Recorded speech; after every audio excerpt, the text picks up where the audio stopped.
Fights with Friends. We are back. Bellator is back. Bellator 184. Neiman Gracie in the house, guys. 11 wins, 9 submissions, but he is facing a guy with a great submission game of his own today. I don't see Neiman getting the submission today. I don't see Yamauchi getting it either. I think both of these grappling phenoms are going to cancel each other out, and we're going to end up with a striking war, much as we did when we had Kamaru Usman and Colby Covington.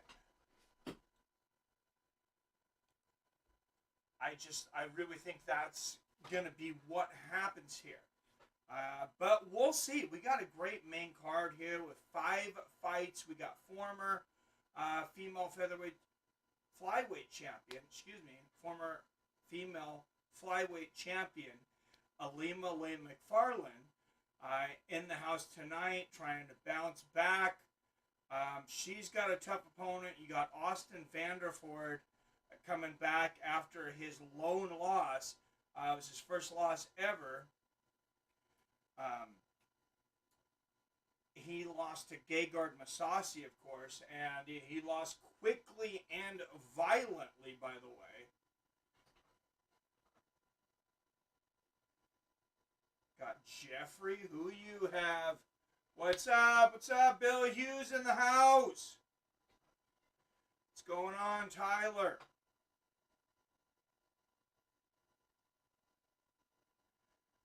I'm trying to look at the card here now. I had picks earlier. I think everybody's on vacation, Billy. No.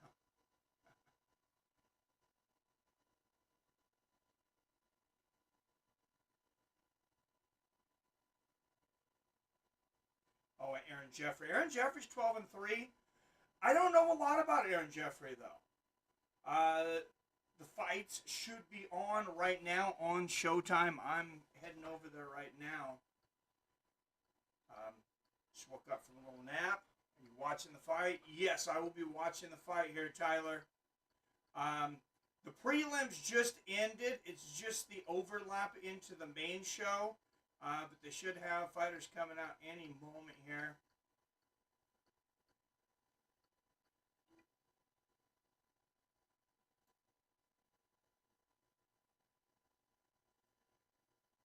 Unless it already started. It should just be 4 minutes in.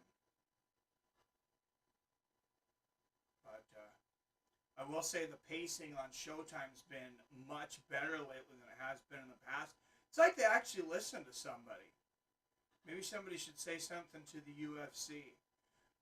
Because I remember a bunch of people must have complained. I remember the pacing being so bad on one of the Bellators that I was like, man, I don't know that I can watch this again. There was so much time, so much dead time, so much time in between fights that, I mean, it was just insane. They had to have been losing viewers and probably having a hard time getting them back.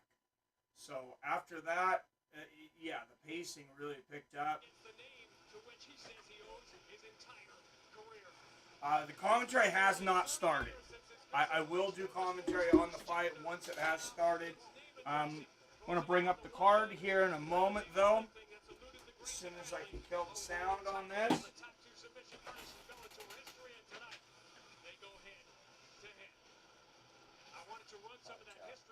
8 up in the house. Everybody make sure and hit that like button if you like what we do here. Make sure and hit that subscribe button if you like everything fighting, boxing, MMA, jiu-jitsu, as we just did not too long ago. I know about 135 of you were new subscribers from that bomb of a show, that Gordon Ryan Lopez fight that unfortunately ended in didn't end good. Second hand of my TV feed, so we're good. Nice. Nice, thank you, Billy. Trying to figure out what happened to my headphones. Might just have to turn this down a bit for now. Sorry, guys. I was just trying to take a little nap because I got to work super early, so I just woke up for this. But no, I'm excited for this card. Let's bring the whole main card up, and we'll get you guys' opinions on the fights coming up here tonight. Ilima-Lei Macfarlane. I think she's got a good chance of winning, but she's got a tough fight tonight. She definitely has a tough fight tonight.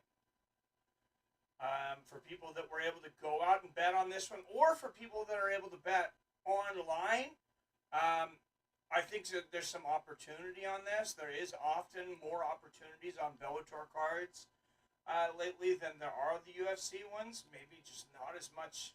I don't know if it's not as much studying by the bookies, or more mismatches sometimes. There was a lot of mismatches as far as the odds were concerned on the last UFC card, but I didn't find a lot of value in the betting. Let's go. Starting the card, as we talked about, Austin Vanderford coming off of his first loss against Aaron Jeffery, 12-3. This guy out of Canada, middleweight out of Canada, sensational knockout artist. I believe he has 9 knockouts, and almost every one of them is like a highlight. This guy hits like a freight train, and Vanderford, he better not leave his chin hanging out there tonight. Somebody was looking for Jeffrey, right? Damn, man, you had over 250 people last week's stream. You should do more jiu-jitsu tournaments. Dude, when they're on, yeah, maybe I will. All right, Austin Vanderford and Aaron Jeffery are in the cage.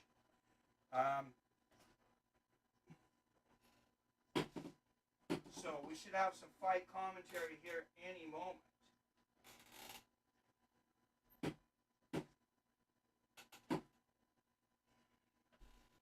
Just getting the finalities on that. Said Sowma and Gokhan Saricam. I can't wait to see Gokhan Saricam out of Turkey, a heavyweight fight in the UFC. But the fight's actually starting now. So Austin Vanderford 11-1, Aaron Jeffery 12-3. Vanderford 3 years older at 32.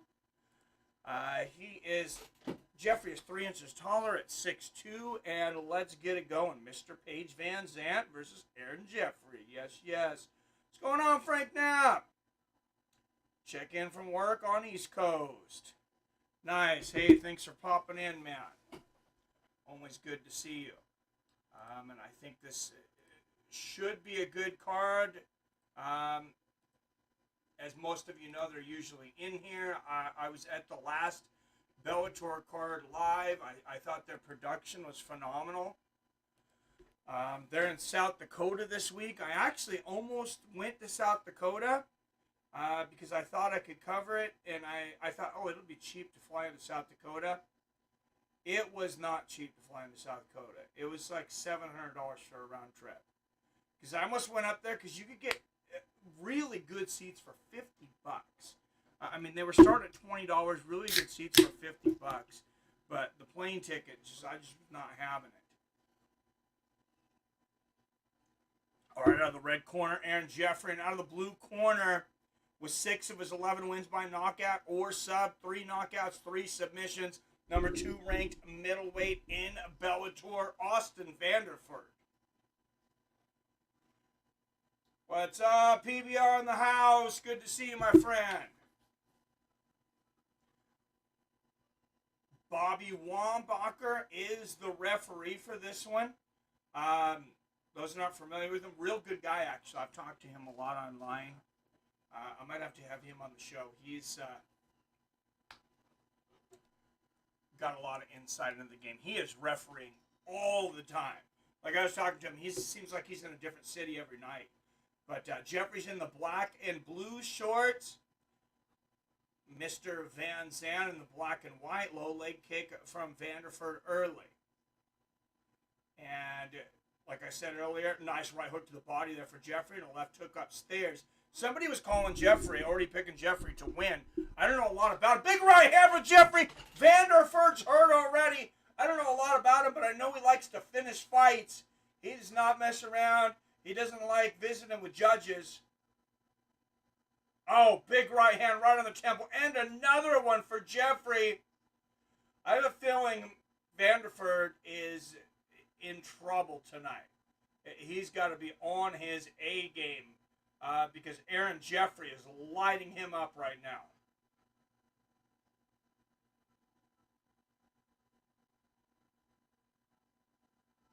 Little sneaky right uppercut from Vanderford. Knee to the body from Jeffery. Vanderford looking for the takedown, trying to get this to the ground. Has the right underhook. Jeff with an underhook there, and they break back to the center of the cage. Oh, a big right hand from Jeffery puts Vanderford down, and the brutal ground and pound. It's all over. Aaron Jeffery knocks out Austin Vanderford in the very first round. Aaron Jeffery, welcome to Bellator. You just knocked out the number 2 contender in the whole fucking league. Wow. Talk about a good night. Talk about a good night. You get invited to Bellator. You're on Showtime in this podunk town in South Dakota, Sioux Falls, and you're fighting the number 2 middleweight in the promotion, and you knock him out in the first round. What a right hand, right on the chin. He had several great rights on the temple. You can tell he just has pinpoint accuracy because Vanderford has his guard up and Jeffery is finding the holes around it. On each of those shots that landed, most of those right hands landed, he's finding the holes. Man, he's just turning his fist to right. If there's a little bit of daylight, he's finding it. Welcome Aaron Jeffery to Bellator. Wow. Nice TKO. Yes, it was. Carson Shimu. Hello, sir. Hey, thanks for popping in, man.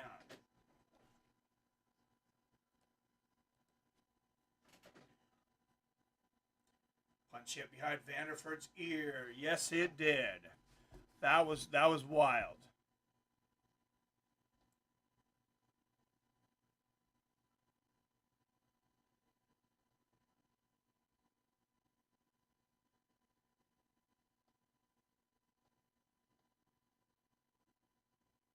Was a great shot.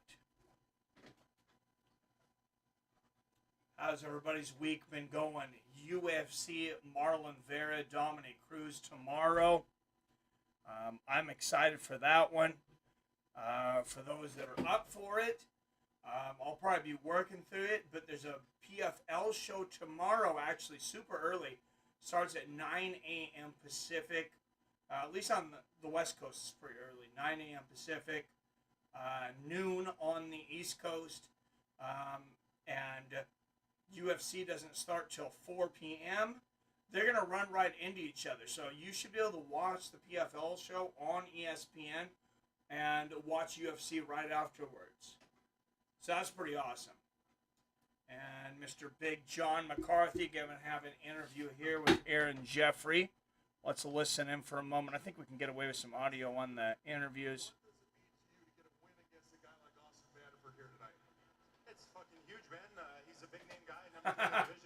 Good thing he's on Showtime.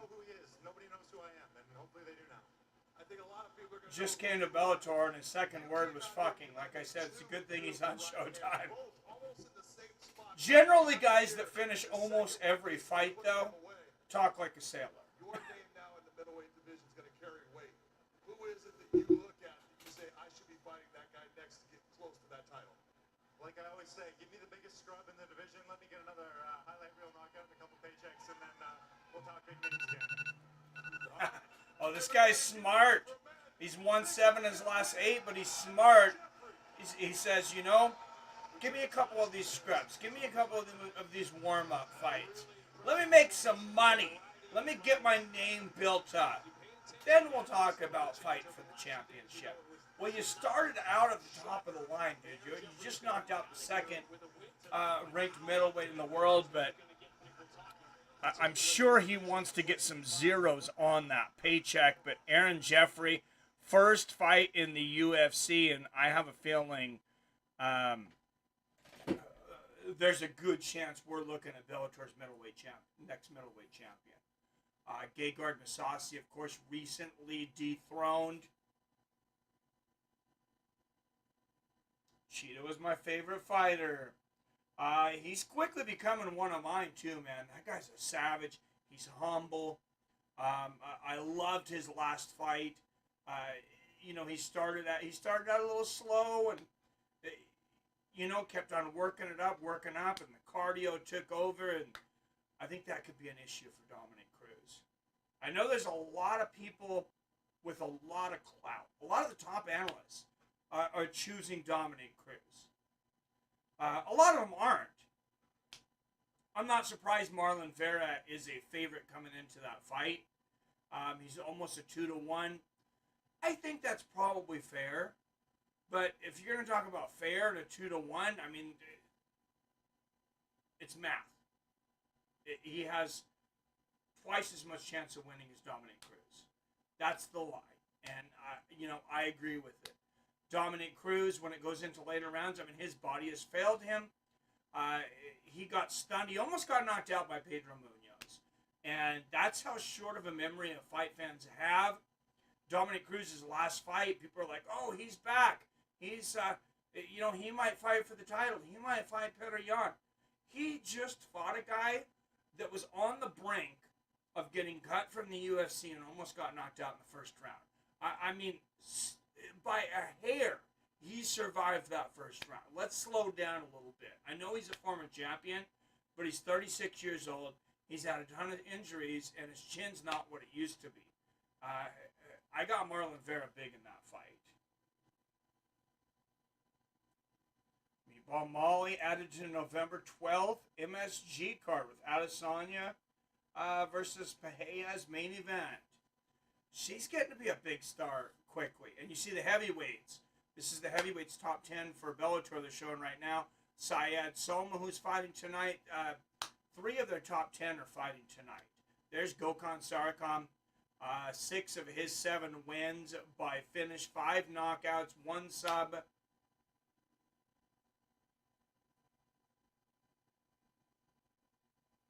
Quiet here, but quality is okay. Is it quiet? All right, let me know if this is better, guys. I'm just going to... Sorry.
What do we got now? Oh, this guy's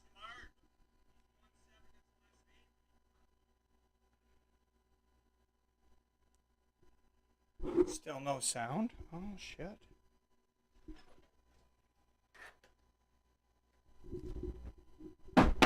Alright, guys.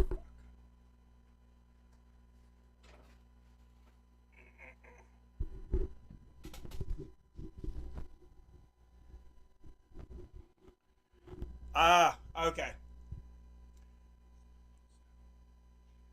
What's up, Parlays for Pot? Randy Fowler. Stay sharp. Check, check, check. Thank you. Don't change it. Keeps going in and out, it seems. Good now. Can hear now. Hello. Thank you, PBR Street Game. Yeah, like I said, I bought this new mic. I think it's a pretty good mic, but it didn't come with the arm, and I didn't realize that. I just hooked it up, and so I guess I'll just hold it like old school reporter style here. I don't mind that. I know some people think it's weird on the visuals, but I think it's kind of cool. When is the match? What does it say? Oh, Vanderford versus Jeffery, round 1. Yes, Randy Fowler. Aaron Jeffery just won by knockout, so I got to switch to the next fight here.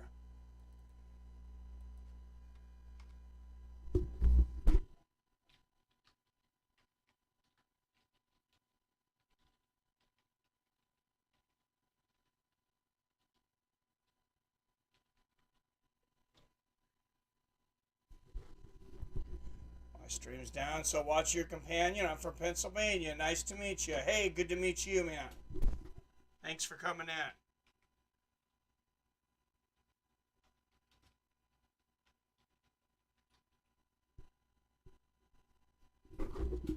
So I had a little technical difficulties early. Like I mentioned, just bought a new mic out of the box because the other one broke, but didn't come with the mic stand, so thank you guys. My stream. Who won? Aaron Jeffery won the last fight. Okay, out of the blue corner at 7-1 with 5 knockouts and 1 submission, Gokhan Saricam.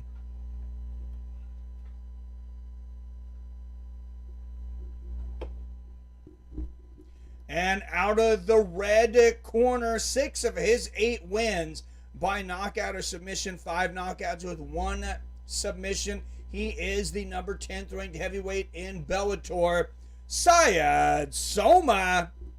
Referee for this one will be Kevin McDonald.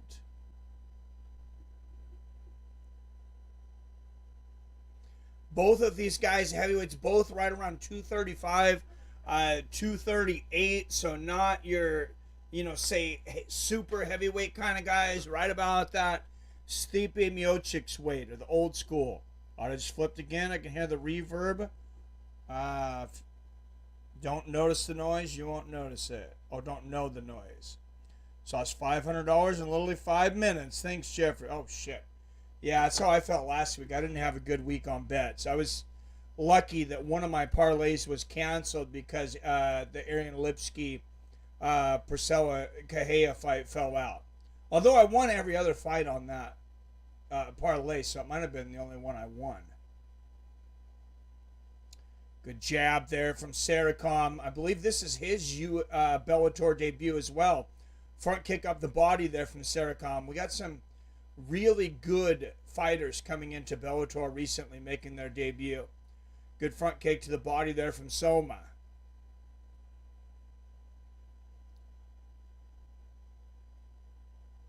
Good inside leg kick there from Saricam.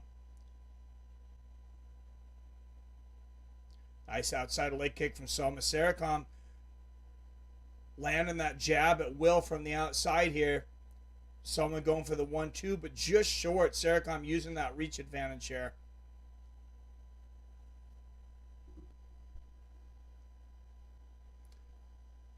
Saricam feinting upstairs, goes about halfway up to the head and decides to bring it back. I think Sowma's seen it coming. Nice right hand to the body there from Saricam.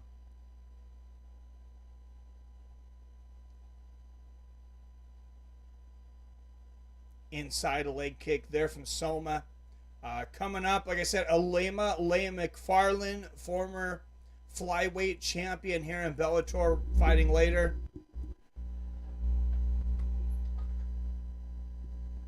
Audio fine on my end. It's on Showtime. Last week was good for me betting-wise. No, you got cheated, but I got cash on cruise.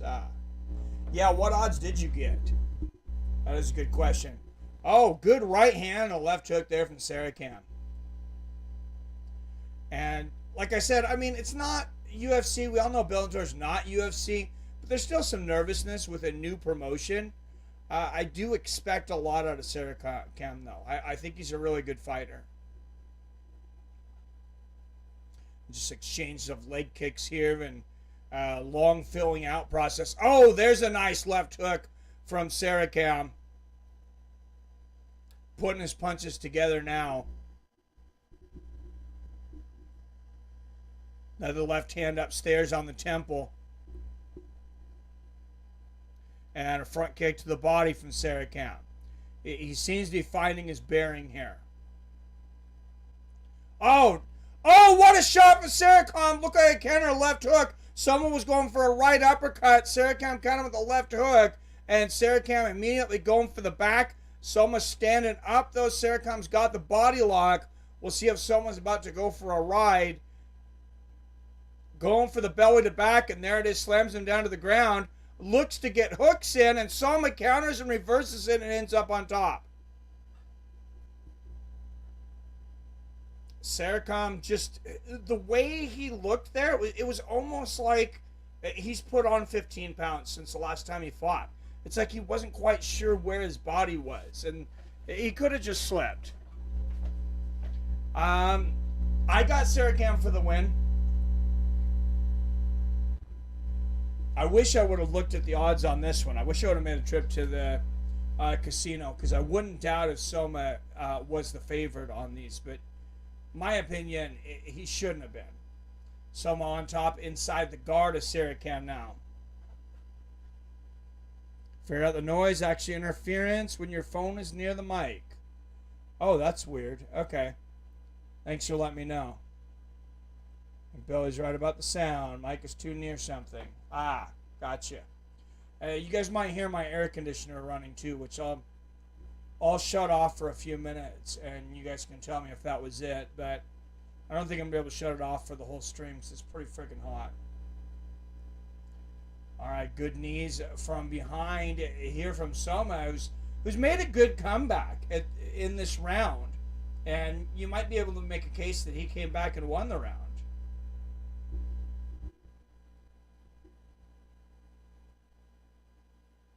And that's going to be the end of the first. It's going to end with Sowma on top. Saricam on his knees up against the fence there. And I actually am going to give that round to Said Sowma 10-9. I think he did enough late to come back there.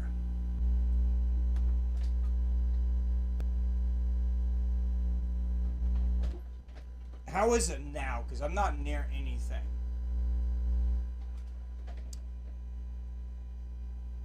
All right, in between rounds here.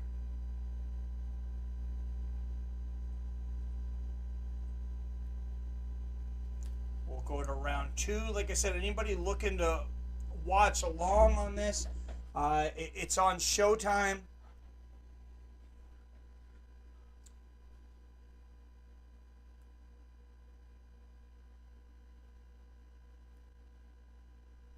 Yeah, Robert Kerrigan's at a wedding in Texas. I talked to him a few days ago, and he was actually just landing in town.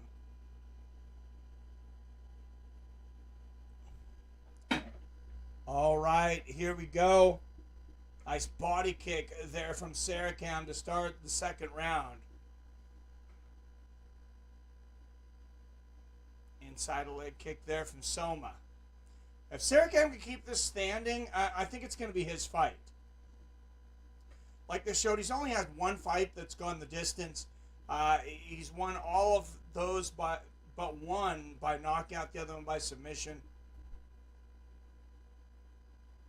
Good body kick there from Sowma. Oh, nice left hand upstairs there from Sowma. And he's pushing Saricam into the fence.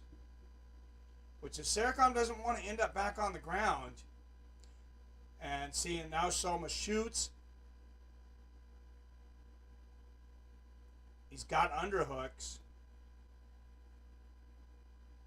Oh, good knee to the body.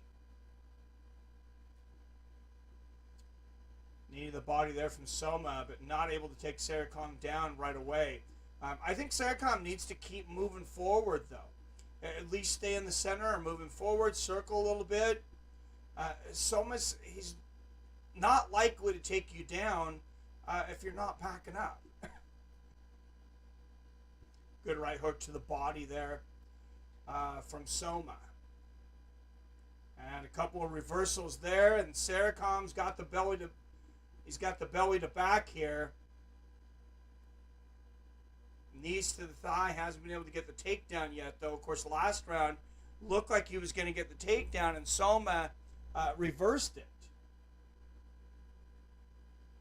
And Saricam just kneeing the backs of those thighs of Sowma. That's 3 knees, softening him up. Oh, he picks him up on his shoulders and slams him. Sowma even grabbed the fence a little bit there, but Saricam showing the power. What a power slam.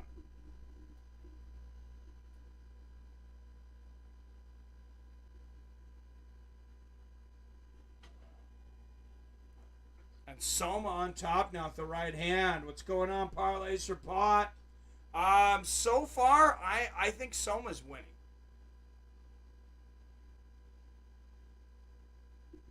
And good knees there from Sowma.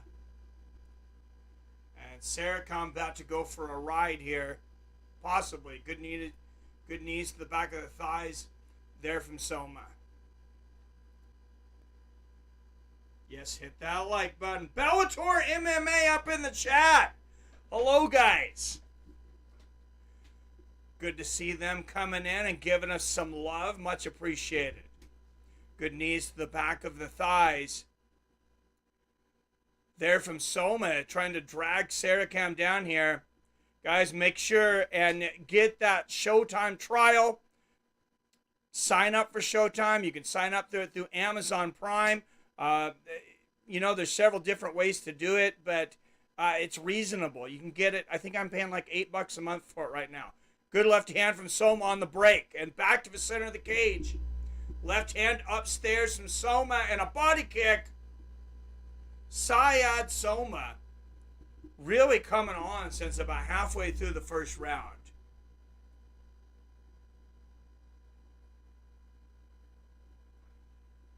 And that was pretty cool. I had no idea that Bellator would be watching our stream. We didn't have that many people in here, but even if they were sneaking on me to see if I was showing the fight, I'm glad they said hi. That's awesome. Enjoy. Hey, thank you guys. Thanks for putting on a great promotion.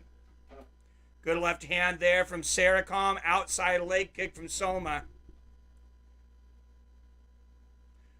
Oh, nice straight left from Saricam. Sowma with an outside leg kick and the left hand upstairs. Nice left hand from Saricam. Good outside leg kick there from Sowma.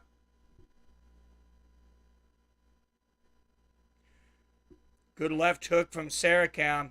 I think Saricam's going to need a finish at this point. I think Soma's taking this round too. Good outside leg kick there from Sowma. And an inside leg kick there from Saricam. Sowma answering. Nice outside tie kick there from Sowma. You think Sowma had the Thai boxing background. It's Saricam that comes from a Thai boxing background. But all right, there it is, through 2. Said Sowma, 2018. Well, I'm happy about that. Any of you guys watching any of promotions that tune in, hey, I'm for hire. I don't make a lot on YouTube, but it would be cool to get hired to do anything for Showtime. You know, any of the pre-fight, post-fight, any of that stuff, I would love to. I just love watching fights, breaking everything down. We did have bare knuckle boxing comment on some of our videos not too long ago, and reached out to me on Twitter and said that they liked our fight companion. So that was really cool to know that those guys are paying attention and supportive. I've never gotten any feedback from the UFC except for a denial of a sponsorship from ESPN, but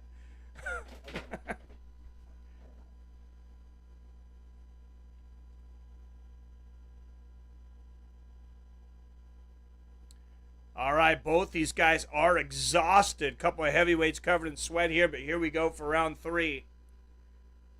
Dude, how cool. Even if they were just checking, that's why it's good to be an honest man in life. Yes, say Shar. No, that was really cool to see them pop in. Good body kick there from Saricam. Sowma looks like he's pretty tired right now.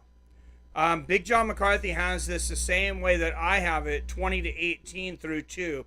Good front kick to the body there from Saricam. And another. So now I can say to guys, hey, for people that, oh, you can show the fights, you can put up a mirror behind you. We can watch it through, put up a little mirror on the side. No, guys, you guys seen. These guys are watching.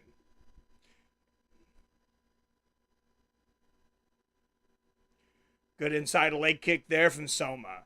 And, I mean, this is a slow-paced heavyweight fight. Good left hand upstairs there from Saricam.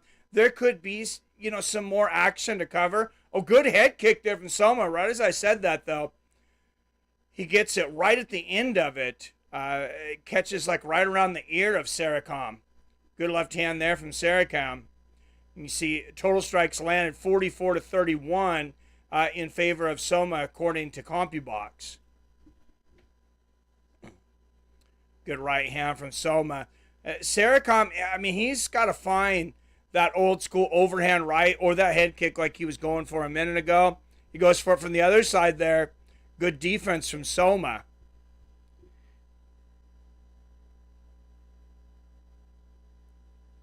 Never seen a promotion comment on one of the companion channels.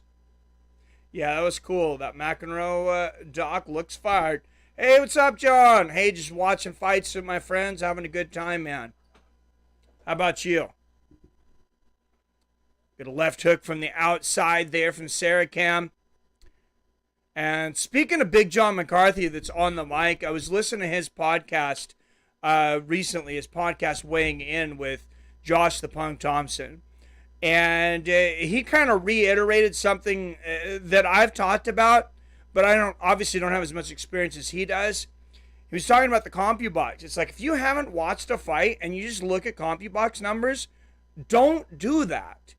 Because it's only as accurate as the person that's literally sitting there with a manual clicker counting strikes. And I've sat there and compared how many strikes has landed compared to what they've punched in.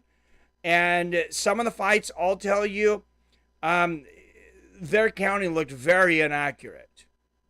Some of it seems very good. I watched one, and John McCarthy actually commented on this, the same thing. Said 0 for 2 for takedowns, and the fighter had clearly had 2 clean takedowns.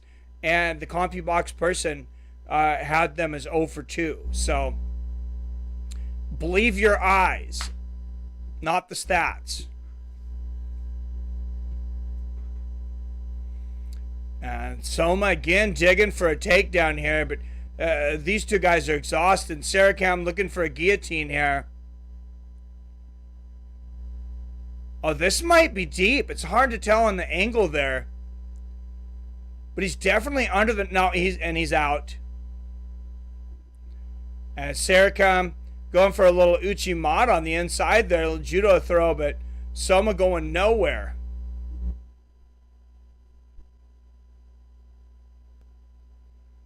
Looks like we got to stop in the action there. I'm going to say one of these knees hit low. That's going to reset our time clock.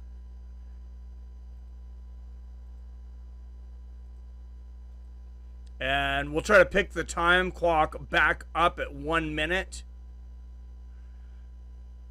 So when we come back, it'll be gone for a moment. But...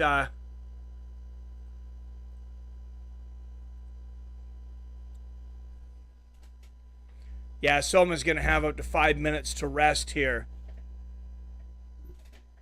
He's not going to take the full 5 minutes, though. They're already coming back.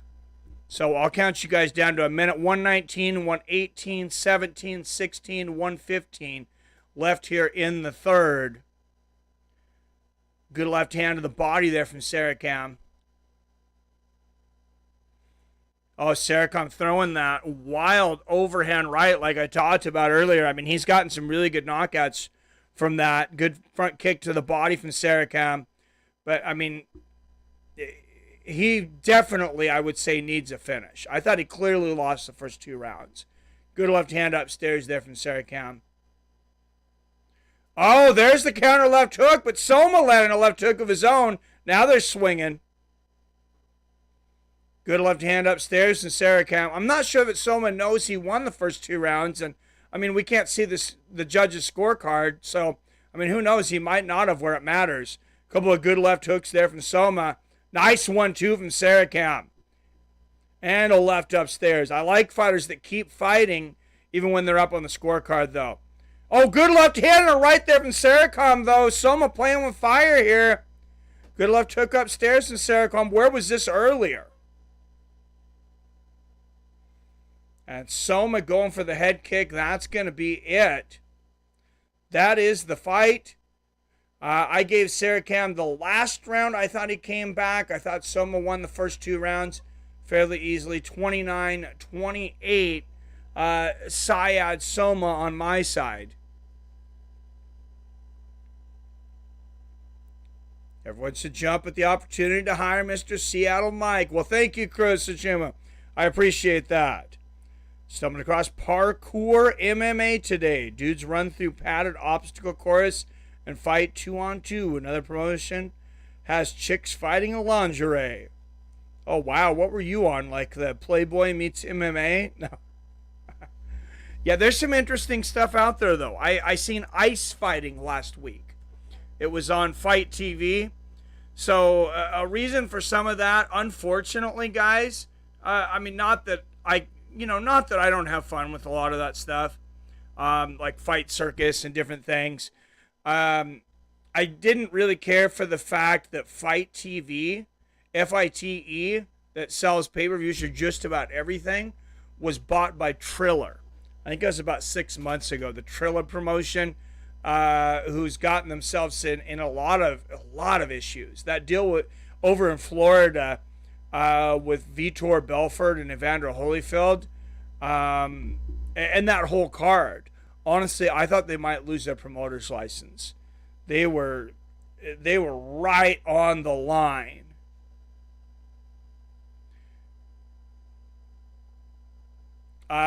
They're still tallying up the judges' scorecards here.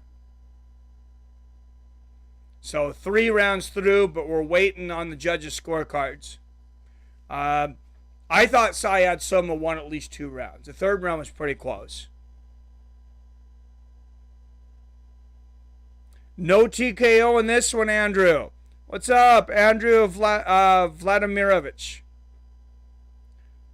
Vladimirovich. I like that last name. That's pretty cool. Don't forget the Air Guitar Championship, my great up-and-coming sport. Right? For those that couldn't make it in any athletic endeavors.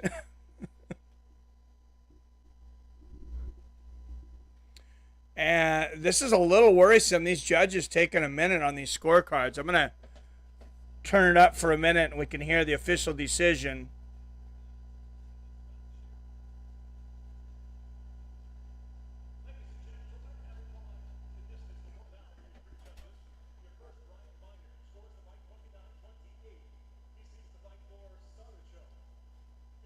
We got a split decision, 29-28 Sowma. Or excuse me, Saricam in the first one, second one Sowma.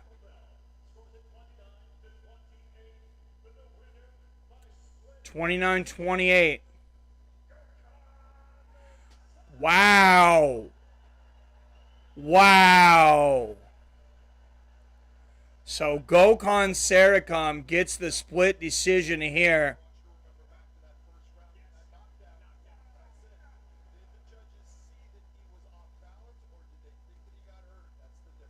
New record, 8-1.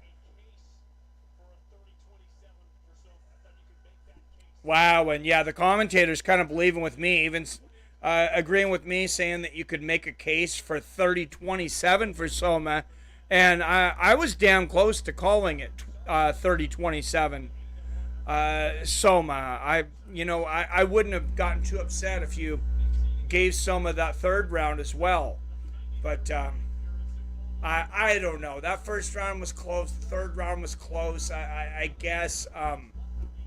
I don't know. I disagree with the decision.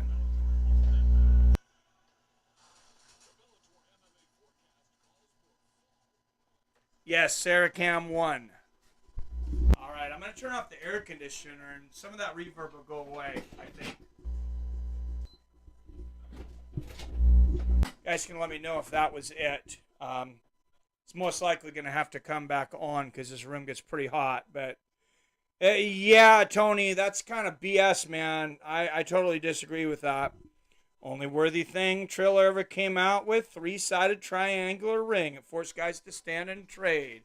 Oh, yeah, the Doritos ring. That was actually pretty cool. Saricam win, bro. What's up, Malgley? Thanks for tuning in. Judges screwed that one up. I agree, Billy. Tony says, I won 800 euros. Oh, damn. What's still there? It must be the phone by the mic then.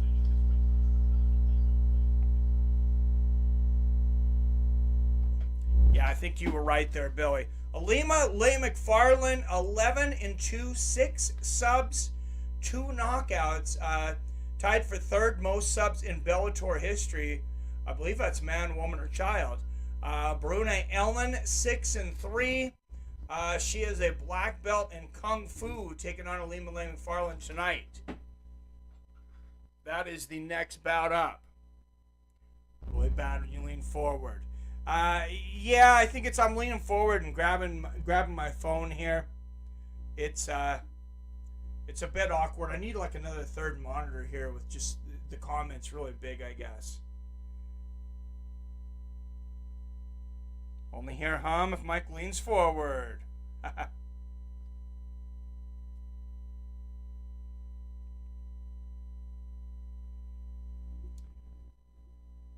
All right, and they're interviewing Ilima-Lei Macfarlane's opponent there in the back. Let's put up the names here real quick.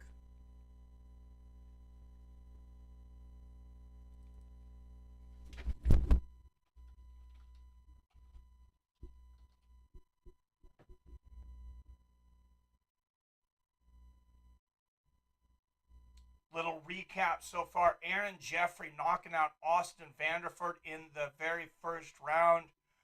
This last bout, Gokhan Saricam in his Bellator debut, taking a split decision win over Said Sowma. Next fight up, former women's flyweight champion Ilima-Lei Macfarlane, taking on Kung Fu black belt out of Brazil, Bruna Ellen.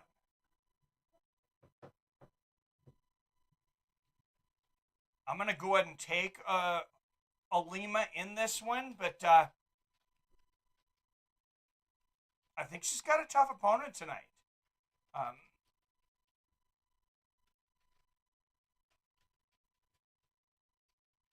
Seems like Bellator's got an influx there. They have an influx of spending. Recently, in the last fight, they got that really good guy out of Turkey. I can't think of what his name is now. And I was at the fights, but you know, he made a huge upset in his debut, knocking out the #1 contender there at featherweight.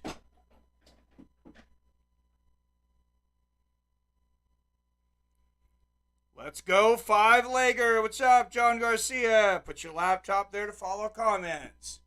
Oh, I do have an old laptop somewhere I need to put up. Hello, my daughter's in the house. Hello. Good to see you in here, Rebecca. Hope you had a good day. Now it sounds far away. Did you unplug it a little? No, I don't think this is a mic that's meant.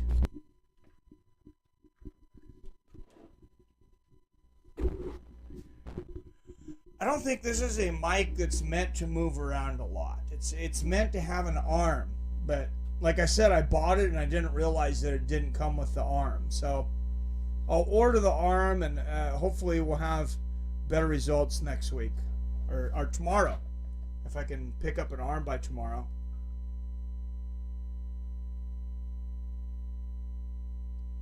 It's working, I guess. Figure it out next time.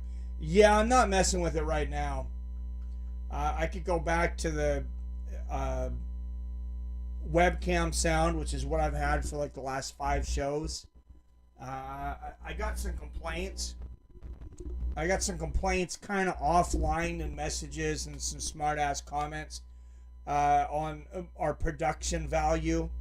So I thought I'd go out and get a new mic. But two-time Brazilian national kung fu champion here, Bruna Ellen, just getting her wings in MMA. 6-3 so far. Slight hum when you lean forward. It's fine, Mike. Thank you.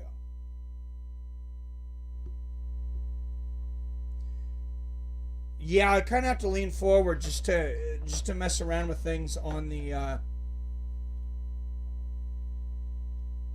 screen here to change the rounds and so forth. But I'll try not to lean so much. We'll see if that makes a difference.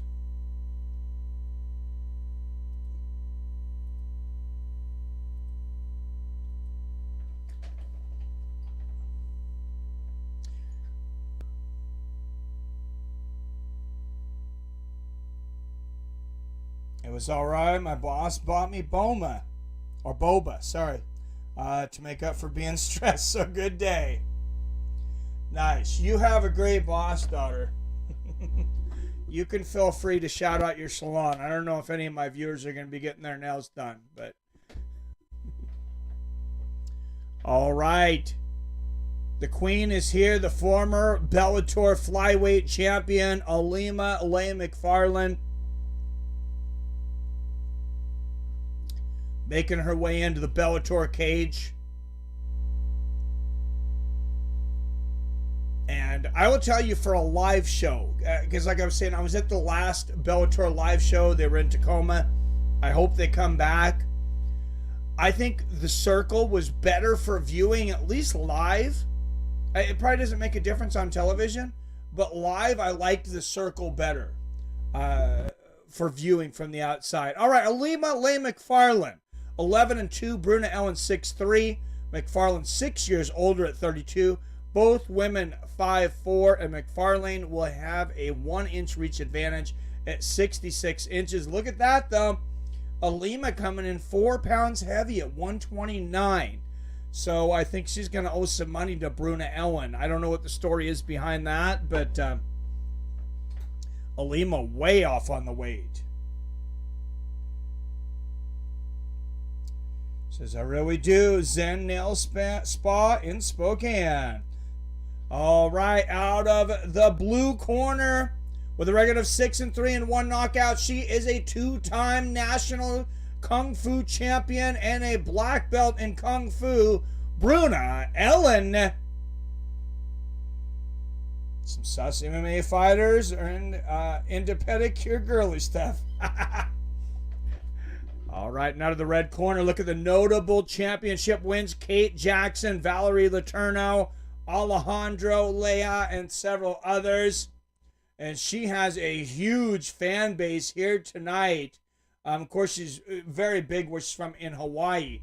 The former Bellator Flyweight Champion of the World, Ilima-Lei Macfarlane. Jason Herzog is the referee for this one. Hey, Rebecca, we actually had Bellator in the chat earlier, like actual Bellator. So when whoever runs the promotion for Showtime tells me that I'm not consistent with branding, so they're not sponsoring me, I'll show them, hey, Bellator thinks I am.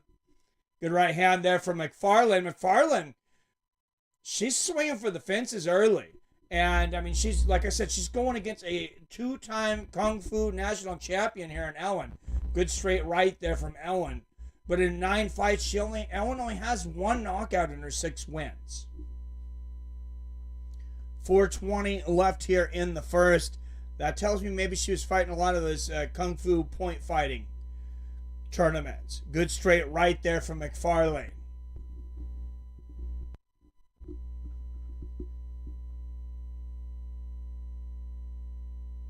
OMG is my weight class. I don't want to fight these girls, though. Rob Kerrigan, also into weekly pedicures. Yeah, I'll send him over there if he ever makes it. Good straight right there from Macfarlane. Well, pedicures, I don't know why I can never remember. Manicure's the fingernails. Pedicure's the feet. I could probably use the pedicure one. Nice straight right there from Ellen. My feet get pretty beat up at work. All right, 3:30 left here in the first. And good exchange there. Left hand gets through for Ellen. We're about to see who has the most power here soon. And honestly, I think it might be Macfarlane, even though Ellen is the two-time national Kung Fu champion in Brazil. Oh, good right hand from Macfarlane. And look at the timing on that. Beautiful counter. Nice left hook right on the nose there for Macfarlane. And she's out striking Ellen. This is not the game plan I expected her to come out with, but so far it's working.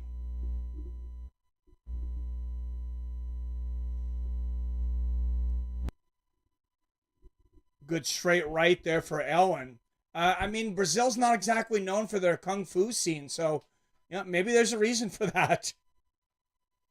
Always hearing about the Brazil, a little bit of Thai boxing maybe. Oh, good left hook there for Ellen, though, halfway through the first round. Women's flyweights here. Bruna Ellen, former two-time national champion in Kung Fu in Brazil, if you're just tuning in, against Ilima-Lei Macfarlane, former flyweight champion. Right hand, right on the temple from Ilima-Lei. And there's a left hook in her right. And Macfarlane's really starting to find the spot here with 2 minutes left in the first. Oh, beautiful right hand right on the chin from Macfarlane. Her accuracy is pinpoint tonight.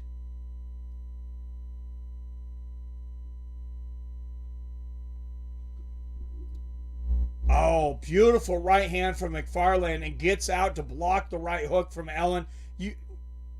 Good exchange there. Both women land, but you really appreciate these fighters that are good at finding the range and getting inside the range.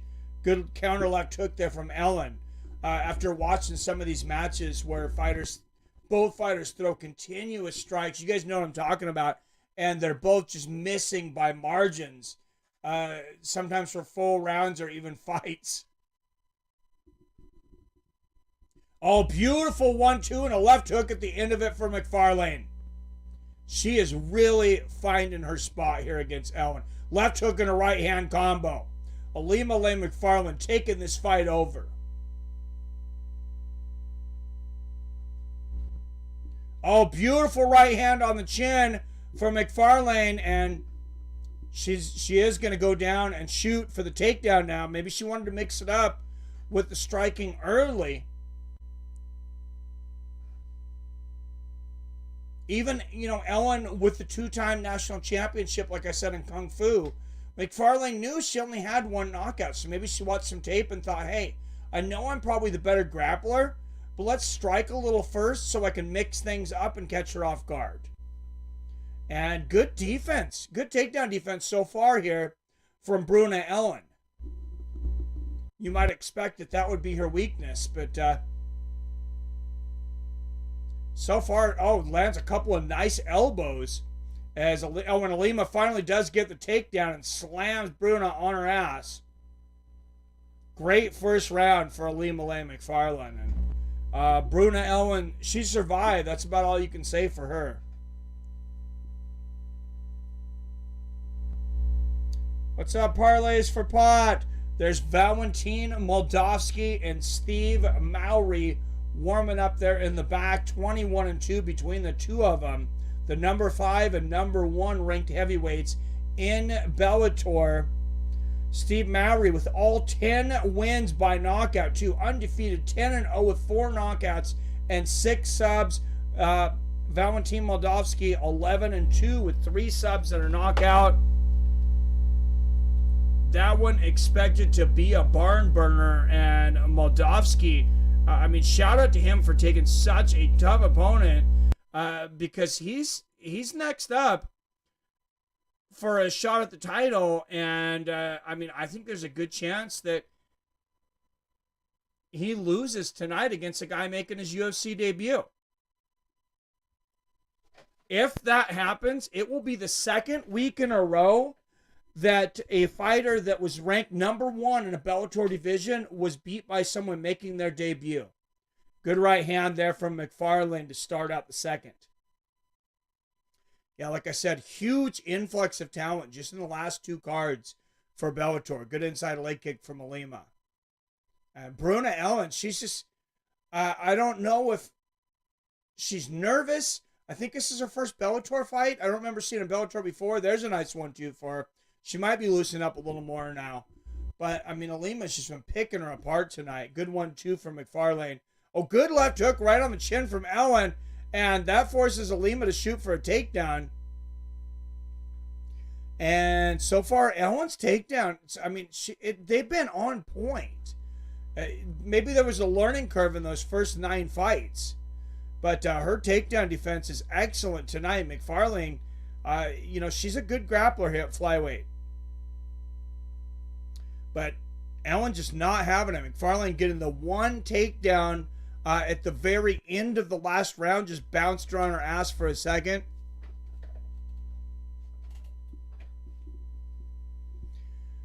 And Macfarlane, she's really going to continue to dig for this takedown. Digging down low. She's got her left hand around the right hand. Oh, and she scoops the left leg of Ellen with her leg, the right leg. Oh, and Ellen's out. Lands a beautiful standing elbow to the top of the head of Macfarlane. That was an unorthodox shot. That's not one you often see like this from standing, and especially with an opponent the same height as you. Almost a 12-6. Good exchange of right hands there. 3 minutes left here in the second. Oh, beautiful combination there from Ellen. She is warming up, and maybe she was nervous.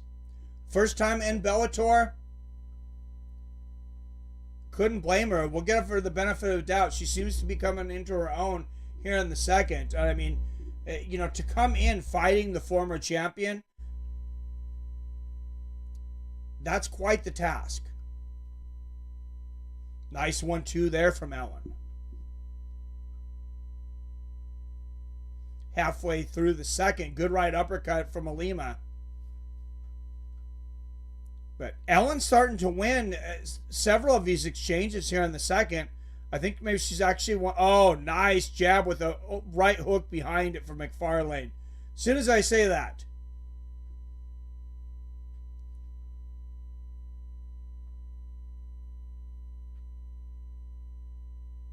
And good defense there from Ellen, slipping out of the way of these punches from Macfarlane. Oh, and now a jab and a right hand to the body from Macfarlane. She's mixing it up, lands the left hook upstairs. Beautiful job of mixing things up there from Macfarlane, and she lands everything. Catches a body kick of Ellen and lands a right hook. Good 1-2 there from Ellen. A nice left hook from Ilima. You know, what I'm impressed with the most tonight, like I said, might be Bruna Ellen's takedown defense, to be honest. You don't expect... Oh, a big right hand right on the chin from Macfarlane. That might have hurt Ellen.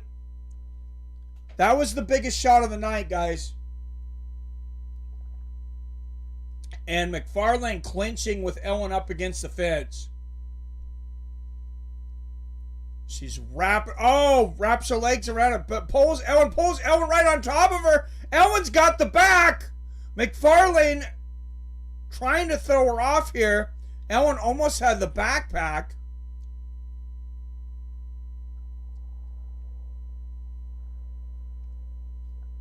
And now Ilima on top.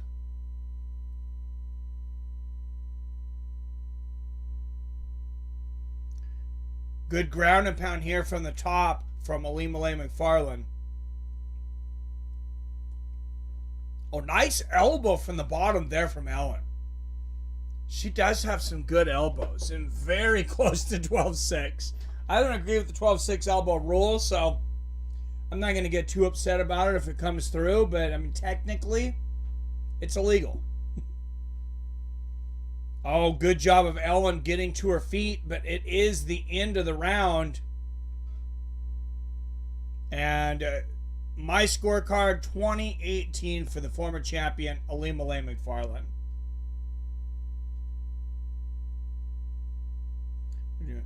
We do men's pedicures all the time. Very good for your health. Come say hi when you're in Spokane. Pick Rob out nail extensions, a bright pink with sparkles. Get your own salon to sponsor the channel. Fights of Friends, brought to you by Blake Salon. What's up, Mowgli? You think Woe won this? Yeah, I think Ilima's won the first two easy. Farm was my pick in this fight, Billy. Experience on the bigger shows paying off for Macfarlane. Yes, it is. This card is WMMA heavy. Oh, there was quite a few women fighting on the undercard, I believe.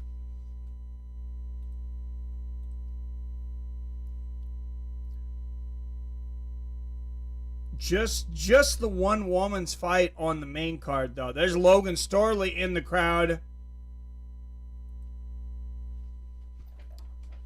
And the heavyweight champion, Ryan Bader, he's in the crowd, and he will be very interested in the next match because he has Valentin Moldavsky right in his sights, #1 contender, but that can all end tonight.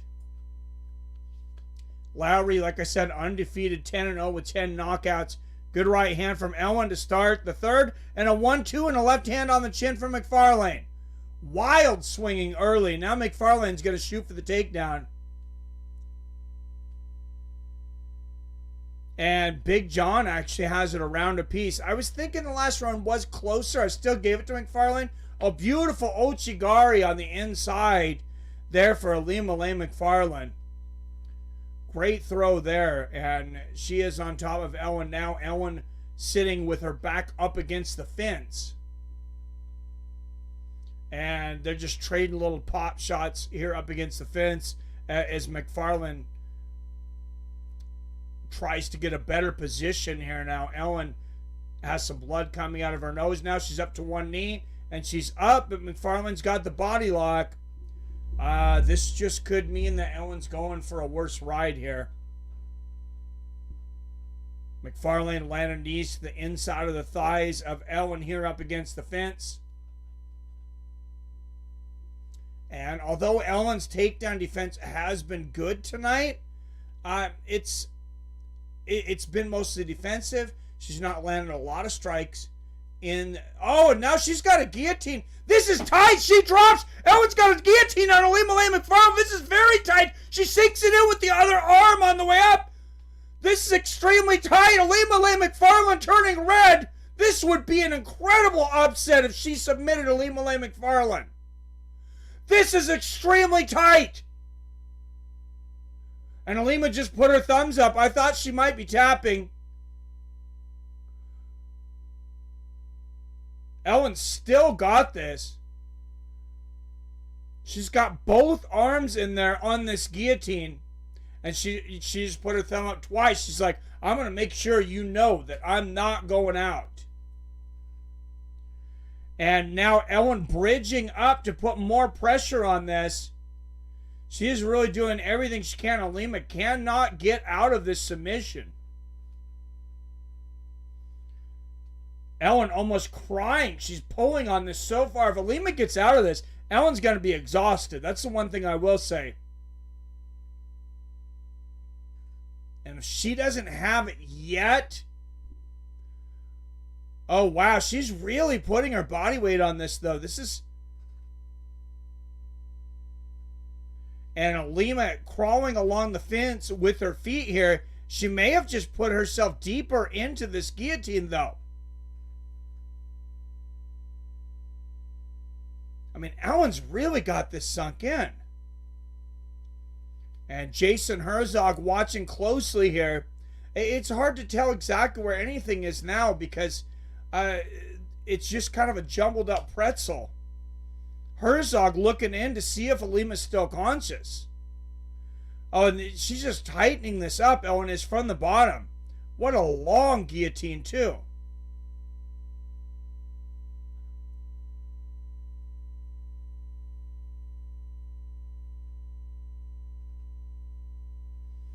And she's out.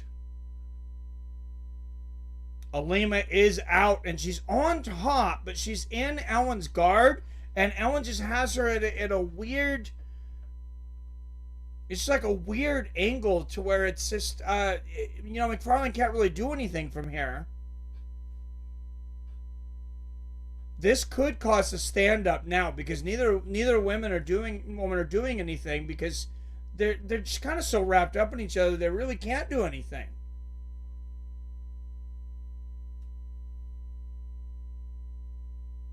And now Ilima breaks free and lands an elbow from the top in her right hand. This could be a very close fight. I think I got Ellen winning this round. Good hammer fist there from Macfarlane. But if the judges have it the same way as Big John McCarthy, if Ellen gets this round, she wins the fight. And nice short elbows from the top here for Macfarlane. And she might be fighting to not get her third loss ever.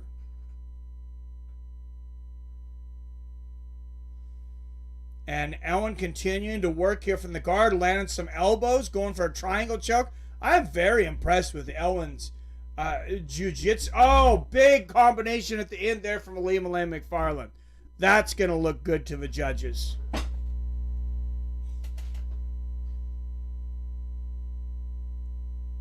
Experience on the higher shows paying off for Macfarlane. A dozen MMA YouTube channels last week, and Mike was one of the few covered Flow. I think we had over 1,000 at one point. We had quite a few. PR, I don't know. I think Ilima-Lei Macfarlane, very close fight, very close rounds.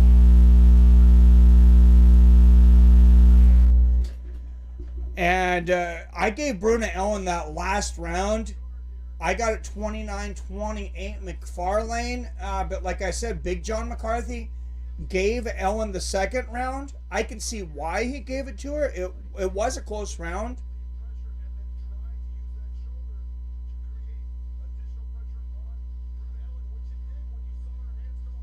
But yeah, for those, if you're not watching now, try to find this. Try to find like highlights on Twitter or something, which I guess I should be putting up. I will try to get the next finish up on my Twitter. That was a really creative choke there from Bruna Ellen. It was more than a guillotine. It was more like a Peruvian necktie, and she's got both arms around, and then she was using her shoulders and all of her weight to sink this on. It was a unique technique there.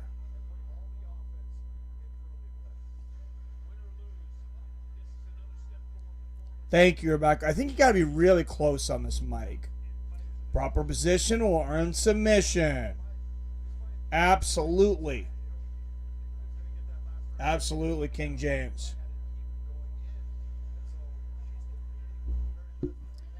Yeah, I think you just got to be really close. I mean, I could have taken the pop filter off of this. It was a pain in the ass to get on, though.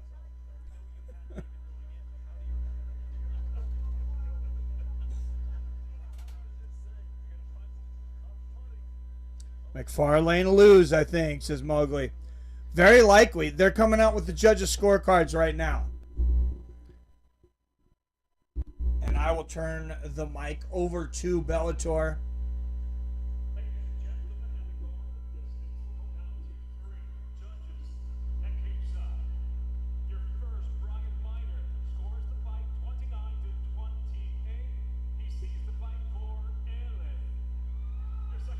First judge, Ilima-Lei or Ellen. Second judge to Macfarlane.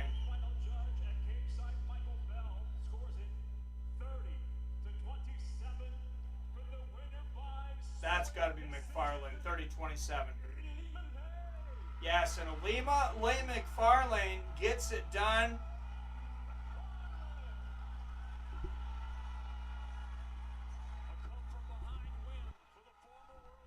Split decision there for Ilima-Lei Macfarlane. Some close rounds there. Bruna Ellen making her Bellator debut, though. I mean, what a start. She's definitely going to make an impact in that flyweight division. for the submission on the third round. She lost that round for sure.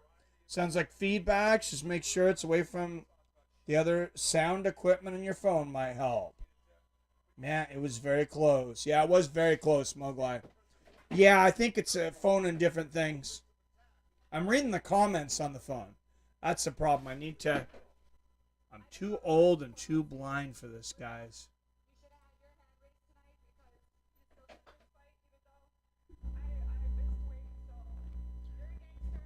And Bruna Ellen saying that she should have lost the fight, that Bruna Ellen should have gotten the fight because Ilima missed weight. She missed weight by 4 pounds. She weighed in 129 pounds.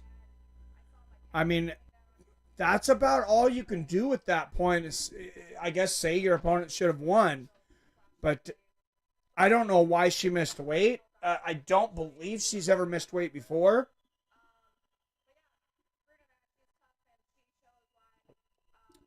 Not in Bellator, not that I remember.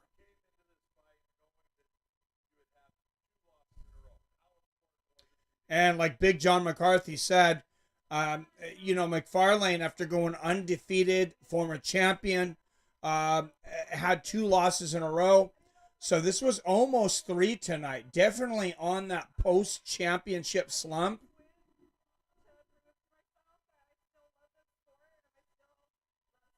I was listening to her on an interview on MMAfighting.com, and it did seem like her confidence had taken a hit. She was talking about how she was getting old. She was over the hill. I take offense to that because she's only 34. So if she's old, well, there are a lot of Ilima-Lei Macfarlane shirts in the crowd. Very cool. And she's got these shirts that says, "I'm still here."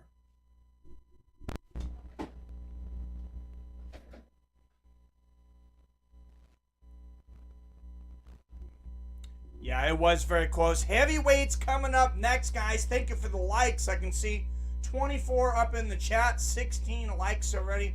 If you haven't hit that like button, you get you go ahead and hit that like button. It helps us in the algorithm. If you're not subscribed, guys, this is the most interactive fight companion on YouTube. So if you like fighting, if you like interacting with other fans, that's the big thing I will say about this community. It's not me on the mic so much. It's all these other guys in the chat. And a lot of these guys have literally became friends. I became friends with a lot of them offline. Like I was talking I was talking to Robert because, he called me on the phone when he got off his plane. He was on his way to his brother's house. So, I mean, we're legitimate friends. It's not just, that we talk to each other when we're online chatting. Same thing, Billy Hughes, one of my best friends now, and, often co-commentator. You got Goiti or Gracie? I have Gracie, Tyler.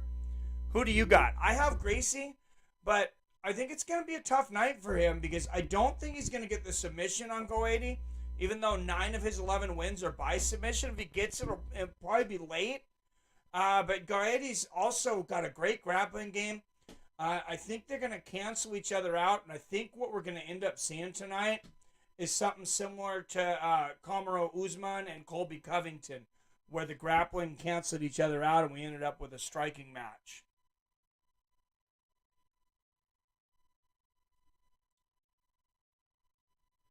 So, cream of the crop in the Bellator heavyweight division coming up. Valentin Moldavsky, as I mentioned, he's right in line there for a championship match, putting that on the line tonight against the undefeated Steve Mowry.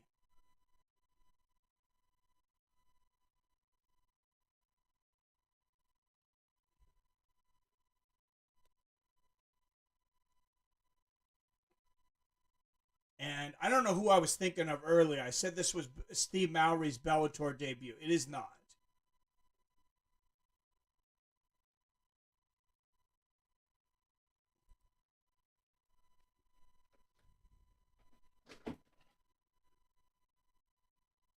Experience and equally matched ground game nudges Goiti for the win. A lot of you guys are household names to our family now. We love to see the community guys have crafted together. Really something special, and it's thanks to everyone. Oh, thank you.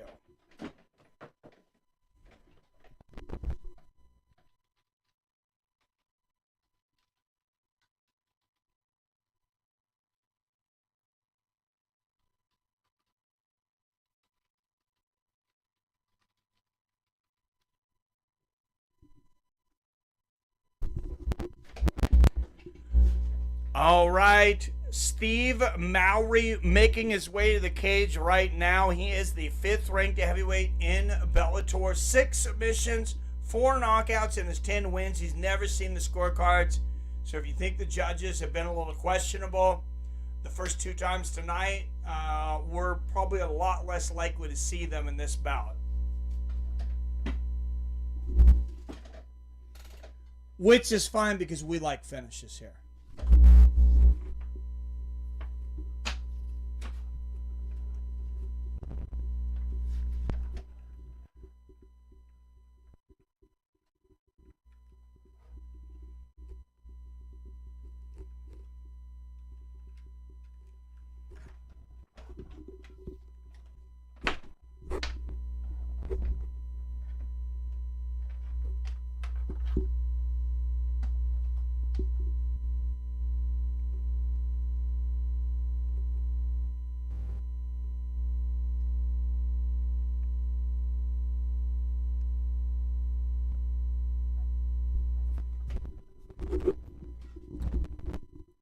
All right, here we go, guys. Heavyweights, as I said, Ryan Bader in the crowd will be a very interested spectator for this bout. And Moldavsky, of course, he is the former Bellator interim heavyweight champion.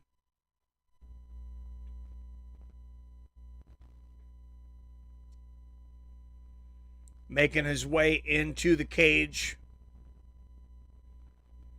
And as I've mentioned, for those that aren't as familiar with Bellator, maybe you only watch UFC generally, the Bellator cage is a circle.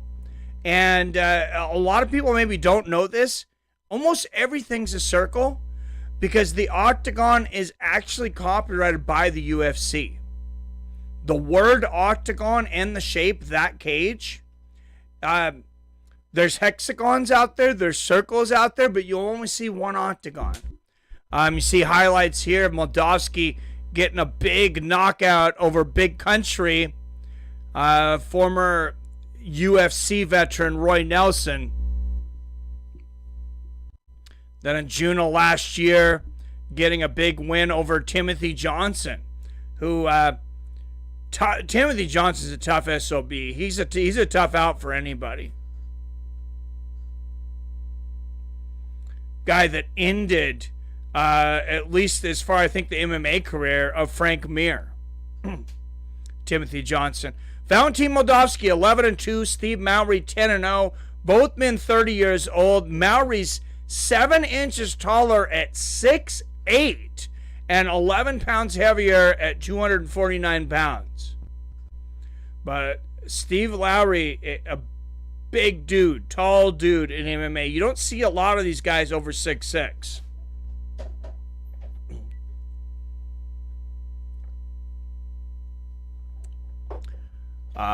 That could be the 265-pound weight limit for a lot of them.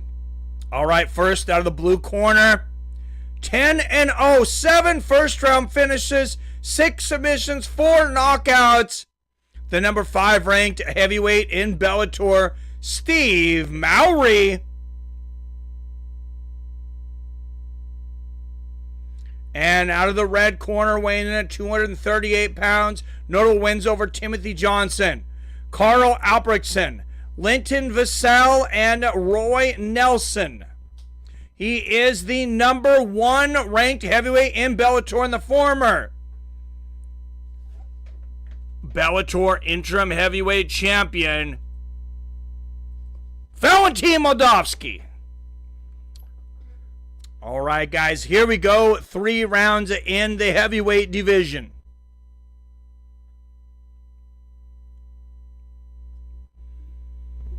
out of Sioux Falls, South Dakota this week. Bellator gets these small shows. Nice right hook there from Moldavsky up on the head. I was just happy they came to Tacoma for the last show, so I was able to be there. Good 1-2 from Mowry. Nice body kick from Mowry. Oh, good right hand from Moldavsky. I'm curious who Moldavsky was, who he trained with for this camp. Good combination, Moldavsky, to simulate the height of Mowry.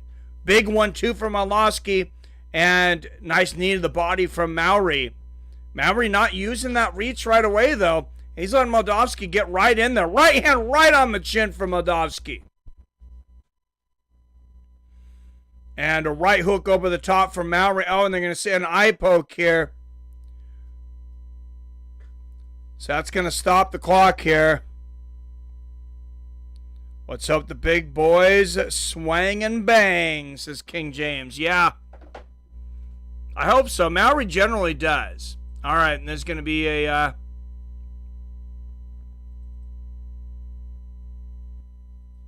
little break in the action there, long enough for me to give Steve his correct name. I realized they had an L instead of an M in there, so. And he's going to take a moment. Hopefully he's okay here.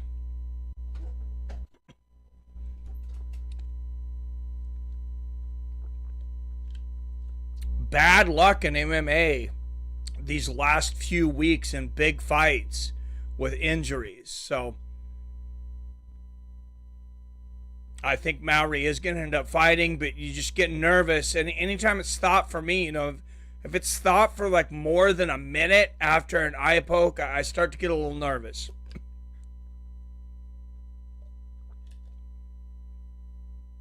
And now he's bending down over in the corner. They said, well, we're going to bring the doctor in.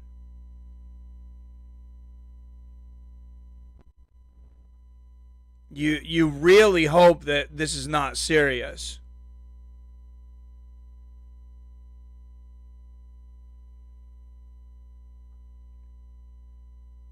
I don't think anything was happening in the fight that, that Mowry, he wasn't hurt, he wasn't tired. The fight hasn't been going on long enough. So I don't think there's any reason for him to have an excuse to want to stall this fight right now. I mean, you could say, he thought he was starting to get the worst of some of those exchanges, and maybe he doesn't want to give up his undefeated record, but I think that's quite the stretch.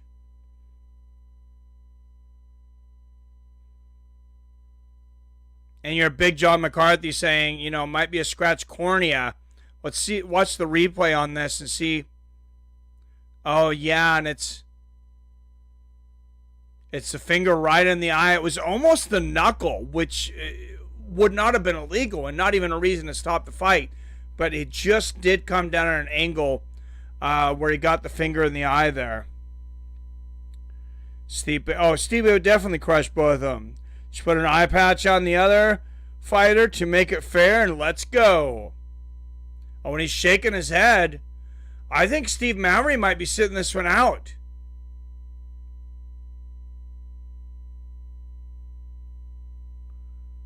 This does not look like a guy that wants to fight. He's talking to the referee. He's shaking his head. So I don't know if he's shaking his head saying, don't stop the fight.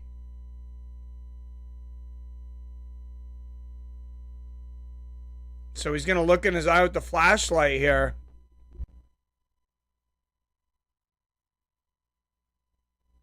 No, I believe the ruling is if Mowry says he just doesn't want to fight after an eye poke, I believe it'll be ruled a no contest. And there it is called off. Unfortunate turn of events here in a huge heavyweight bout. And Steve Mowry, he's in tears here. This is not a fight that he wants to stop. And now finally they're bringing in a wet cloth to wipe the eyes. I don't know why they didn't do that before. And rules, commission to commission, they may not have been allowed to, which would be extremely unfortunate in my opinion. There's Robert, the Drunken Charge is here. What's up, Fights and Friends family?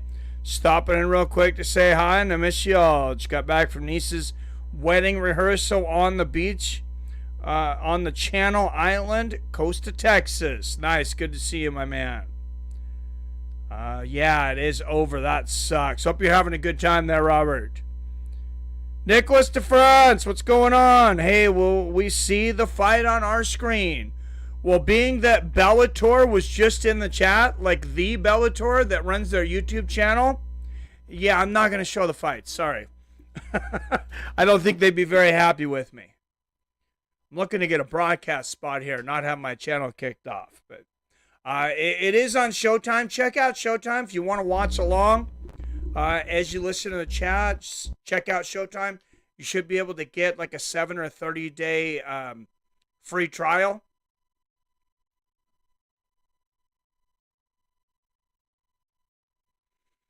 And very unfortunate here for Steve Mowry, taking the poke to the eye, kind of a scratch. And my guess is that it probably was. He probably had a scratch cornea, which is extremely painful. You can tell he's in a lot of pain. I mean, he's in tears. He did not want to stop this fight.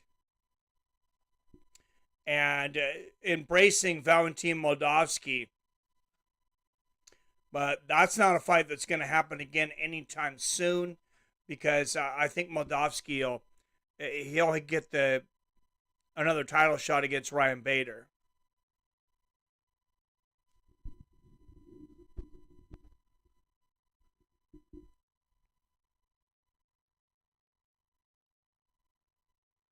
What up, Robert? You didn't stop by a manicure joint, did you?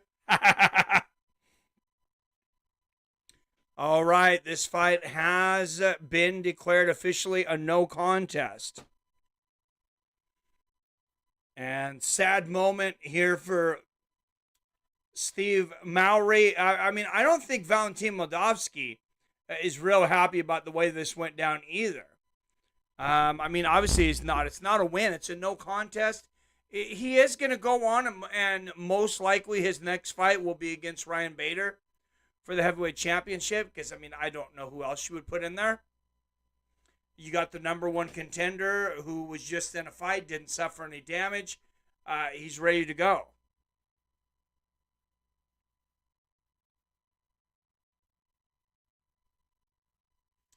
All right, guys, and this week, for those that didn't see it, August 9th of this week, a man that was near and dear to my heart, an inspiration growing up in judo. We all got to go sometime, and this man lived a hell of a life. We lost Judo Jean LaBelle at 89 years old. Hell of a life, though, made a huge contribution to judo in the United States. Taught the great Bruce Lee. Bruce Lee was not much of a grappler, and this is one of my favorite stories to tell. On the set of Green Hornet, Bruce Lee, a lot of the producers and everything was thinking that Bruce was very cocky. And I think the reason probably for that is they were just not used to an Asian at the time speaking their mind at all. And obviously Bruce was a very confident man, and for good reason. He was a great fighter. But they bring Judo Jean LaBelle on the set, and he walks right up to Bruce, picks him up, puts him on his shoulder, starts to run around with Bruce. And Bruce is freaking out. He's screaming. He's saying, let me down, I'll kill you. And Judo Jean LaBelle, he says, I won't let you down, because if I let you down, you're going to kill me. And, he ended up training with Bruce a lot. Bruce worked on his grappling a lot. For those, that wonder maybe how would have Bruce done in MMA, he probably would have done a lot better than he would have without the training of Judo Jean LaBelle. Jean LaBelle, of course, training the great Ronda Rousey, training her mother before that, training with Ronda Rousey, and then training the only American gold medalist in judo ever, and that was Kayla Harrison. Of course, two-time judo gold medalist. I'm sure Kayla and Ronda, it's a sad week for them, but also when you go at 89, I got to think of it also more as like a celebration of life, because it's, you know, you lived a long life. You kind of took Father Time to a draw.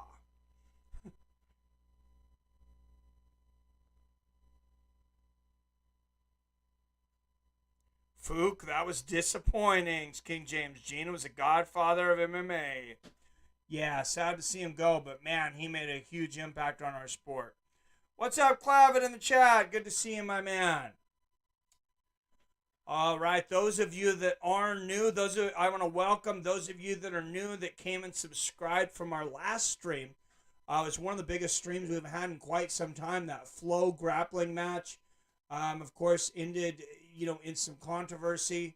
Gordon Ryan and I don't know why his name slips my mind right now. I want to say Felipe Lopez, but that doesn't seem right. I'm sorry, I'm not looking at it at the moment. Anyways, there's Neiman Gracie warming up in the back. 10 of his 11 wins by finish, 9 by submission. But it was a fun match, besides the main event, honestly. Goiti Yamuachi also has 9 wins by submission. These guys are 2 of the top submission artists in Bellator history. So, common sense says, with that in mind, probably end up being a grappling match here. They're having a little chat here with Logan Storley. He's fought Neiman Gracie. I don't think he's fought Goiti. But Logan Storley, he'll obviously be watching tonight very closely because the winner of this is going to be right there in the hunt for that welterweight championship. Neiman Gracie can dominate as long as he gets the fight to the ground. Don't see Yamauchi submitting Neiman. No, I don't see him submitting Neiman, but I don't know that I see Neiman submitting Goiti either, Billy. I really think this is going to become a striking match. All right, and here are the numbers. 21 wins by submission for Yamauchi. 8 of last 10 fights, he's won by submission. 78% submission rate. Neiman Gracie, 9 wins by submission. 82% submission rate. 6 of his last 7 wins have come by submission. These guys are far and away the top 2 welterweight submission artists in Bellator. If you look at the numbers, they're probably the top submission artists at welterweight in all of MMA right now. I mean, that's some scary percentages.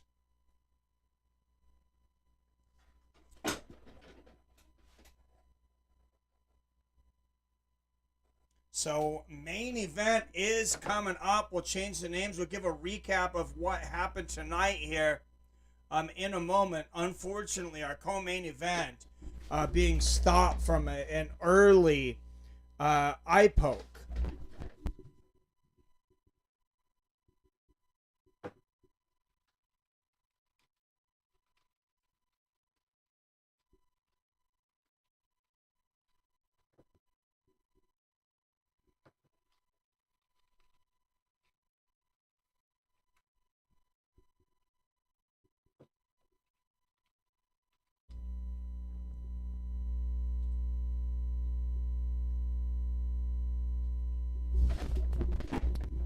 All right, guys, main event coming up next tomorrow.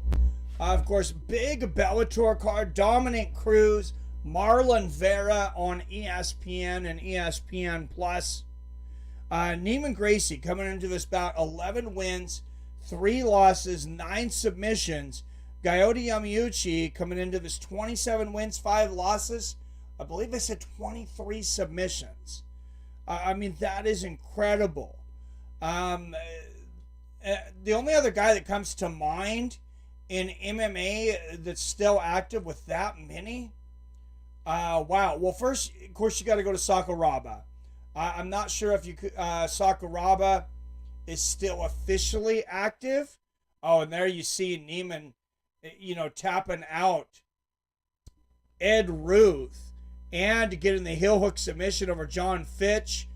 He might be able to tap out Yamauchi, Billy. It's going to be a crazy one.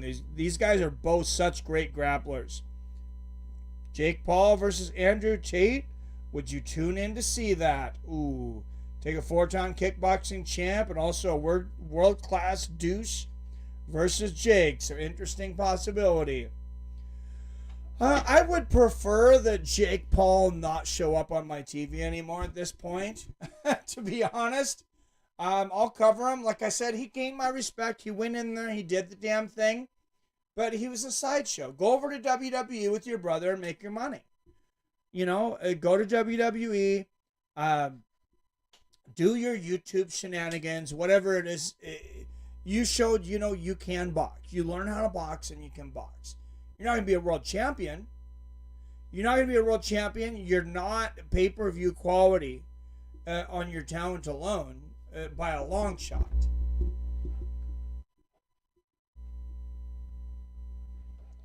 All right, let's get some predictions. I see we're losing some people, I know, because probably the disappointment of that co-main event with the eye poke from Moldavsky. But let's go over some results of what's happened so far tonight. And Billy says Gracie sub 3rd round. Jake is starting a betting channel in sight. Of course he is. All right, guys, and real quick while you're on here, if you're looking for our streaming schedule for the rest of the month, Fights with Friends has a new website, fightswithfriends.co. Good way to remember it, fightswithfriends.co, because some motherfucker stole the com. They stole my M, and now they want like $5,000 for it, so it's going to be fightswithfriends.co for a while, until that guy lets it expire, probably, because I'm not giving him his $5,000.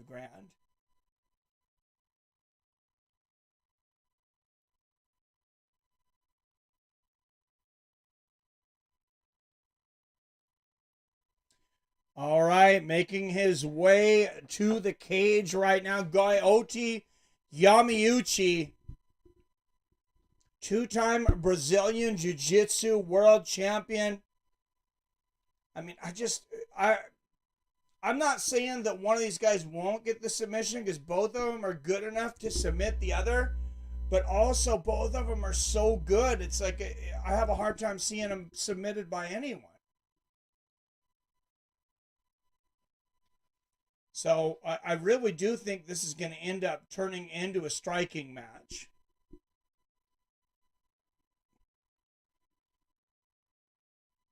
What's up, Scott F in the house? Is Yama decision. I'm gonna go with Neiman Gracie by decision. 29-28. I think he outstrikes Yamauchi tonight.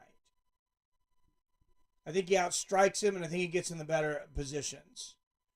So keys to victory for Yamauchi: go to the front kick early, combinations, not throwing single shots, throwing combinations, putting them together. That's how he's going to get Neiman Gracie on his back foot and take over this fight. Yamauchi with a ton of experience.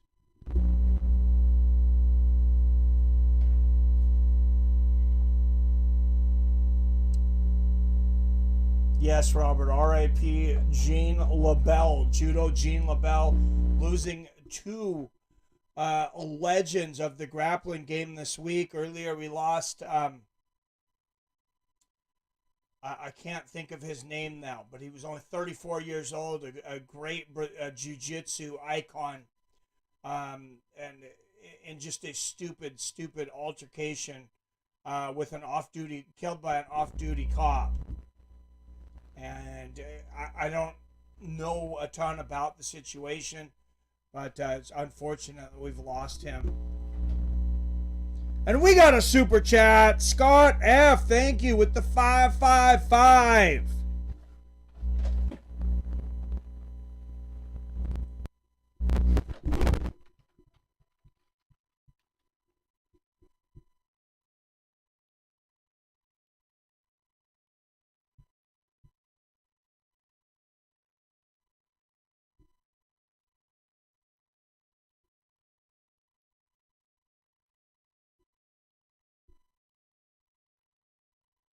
All right, Thank you, Scott F. with the super chat.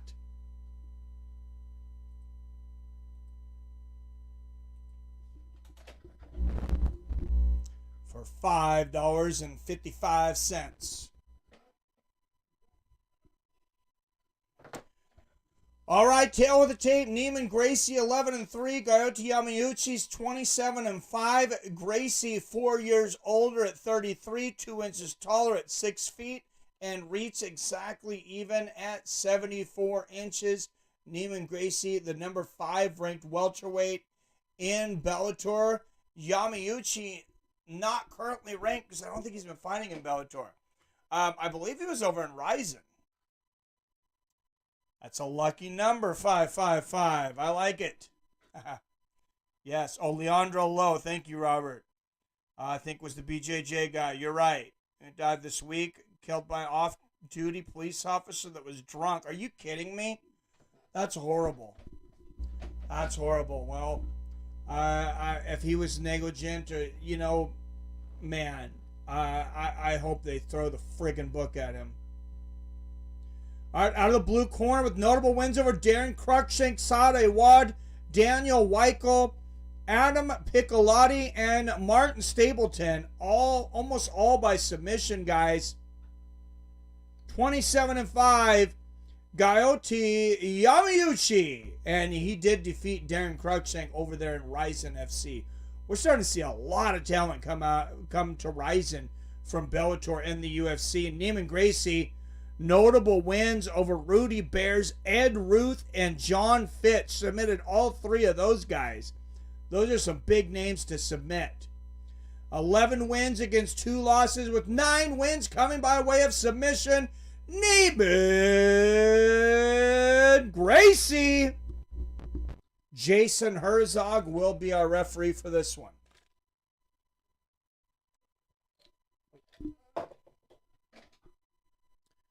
And a touch of gloves. Really no bad blood between these guys. But if this does go to the ground, it's going to get super interesting. Because these guys are grappling killers.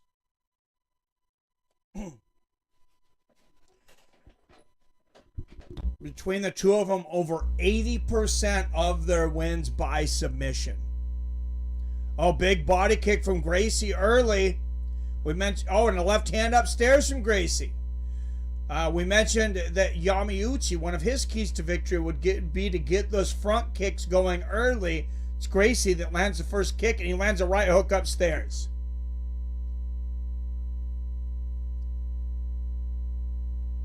I like Gracie's movement so far. He's moving forward, but not straight forward. He's circling. Seems to have a good judge of distance early.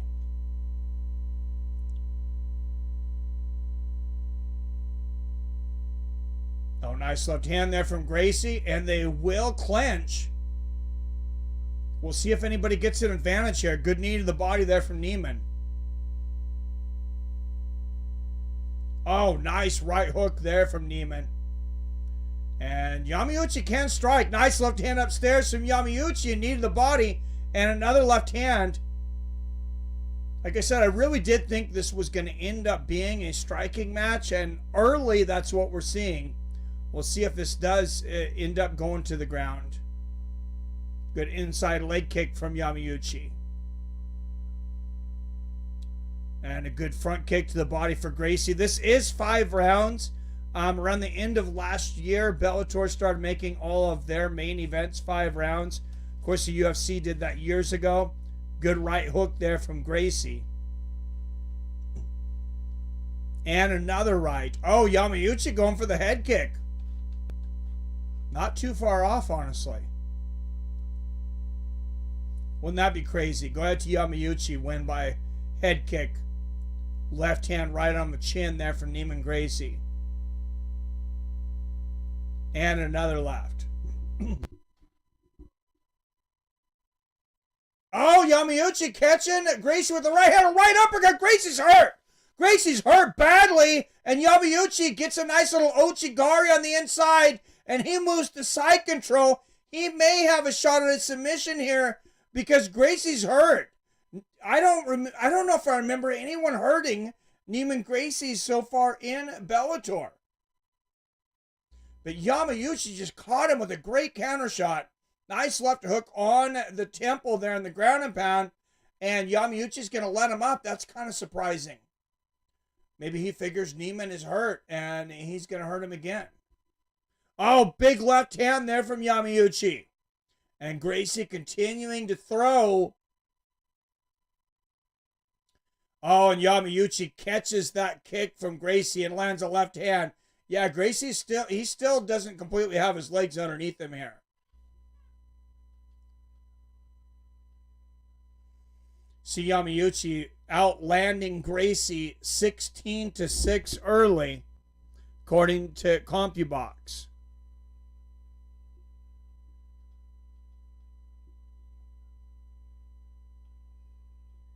Couple of good jabs there from Gracie, and Gracie was winning the striking battles early. Good left hand there from Yamauchi and a knee to the body. Until Yamauchi landed that great counter shot. And one punch turned everything around.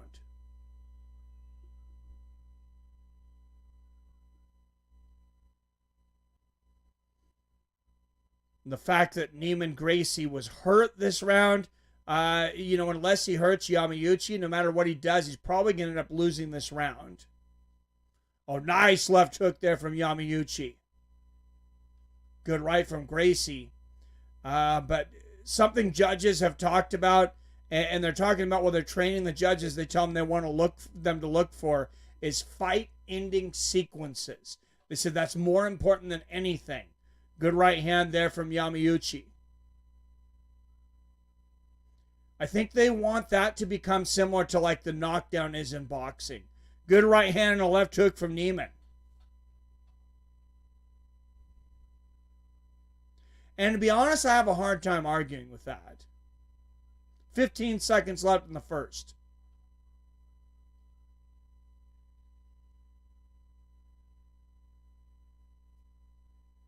Jumping left hook attempt there from Yamauchi. And the first round is mostly striking. Goes to Goiti Yamuachi as he lands that counter strike. Let's watch the replay here. Oh, it was almost a jab. It was a straight left right on the chin, and it put Gracie to a knee. It was just, and it was because Neiman, he was coming in throwing a shot of his own. That's going to be the hardest shot that you can get hit by, is that shot as you're coming in. Just asked Roy Jones Jr. against Antonio Tarver.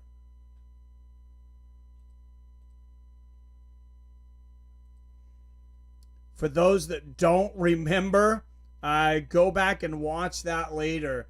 Roy Jones Jr. and Antonio Tarver, one of the slickest counter shots as somebody's throwing a shot as they get hit. And, unfortunately, it derailed the career of the great Roy Jones Jr.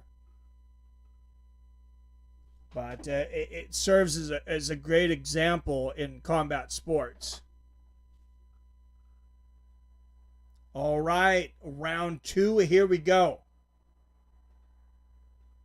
Triple jab attempt here from Neiman to start things out. Yamauchi lands a nice left.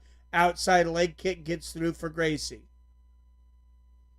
10-9 Yamauchi after one. Good body kick from Gracie.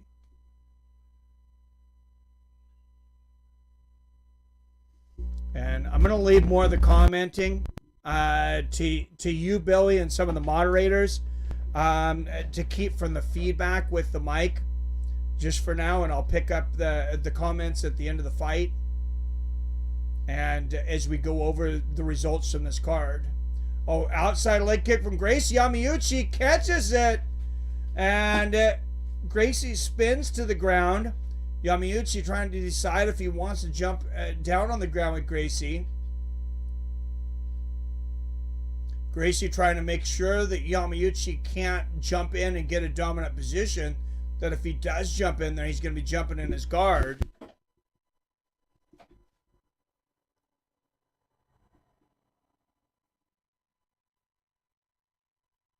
Definite turn of events. Whatever happened to Crone Gracie? Did he retire already? I don't think he officially retired. I did hear his father talk about it. Rickson Gracie, of course, and he said he's not sure that his son will ever fight again, but he didn't really go into details. And Neiman stands up. Yamauchi kind of let him stand up there. Good body kick there from Gracie. Left hook upstairs for Yamauchi. And a head kick gets through for Yamauchi. And then a kick to the chest. Double jab from Gracie. Left hand gets back for Yamauchi. I did not expect Yamauchi to be winning as many of these striking exchanges as he is. He lands another good left hand. Family is waiting for me at pool. Came to room to get changed and use the bathroom. Just so happened to check YouTube. Just in time for main event. So we'll hang out with you guys, then back to family. All right, good to see you, Rob. Patrick Murphy. Yamauchi won the first round, 10-9. Oh, beautiful throw there from Yamauchi on the inside. Beautiful Ochigari. I mean, these guys' jiu-jitsu might cancel each other out. We haven't seen enough of it yet, but the judo definitely in favor of Yamauchi. He's gotten a couple of great throws early. Shout out to the late, great Judo Gene LaBelle. As I mentioned earlier, we lost earlier in the week on the 9th. 2 minutes left in the second. 10-9 Yama, maybe, says Jimmy Long. What's up, Tony L, says Yama. That's what I love about fight fans. It's like, you guys know. You guys know, how to score. You kind of know what's going on in the fight and stuff. And there's not a whole lot of casual MMA fans. If they are, they're not watching Bellator. They're tuning in, when the Connors, when the Connors and John Joneses and the Ronda Rouseys fight every once in a while. And back up to standing center of the cage. Oh, nice 1-2 lands for Yamauchi. Left hand gets through for Gracie right on the chin. And another and a right hand behind it. Gracie pumping that jab and finding a lot of success. Lands another left. Oh, a huge right uppercut from Yamauchi. And it is all over. Goiti Yamuachi lands a right hand uppercut from hell. And it sends Neiman Gracie to the underworld. Wow. Second big counter shot of the fight for Yamauchi. He was watching in between strikes. He lands that left hand earlier in the first round that we talked about. This time it was a big uppercut, and Neiman was not as lucky. He does not finish the fight. A huge knockout win for Goiti Yamuachi. And guys, I think there's a good chance you're going to see Goiti Yamuachi fighting for the welterweight title. Possibly soon. And look at this. The right hook gets through for Neiman, and Yamauchi, he's calling him in. He's saying, let's go. Let's go. And he's watching. He backs up and perfectly times the right uppercut. And Neiman just crumbles. Wow. All right, guys. Oh, my goodness. What an uppercut.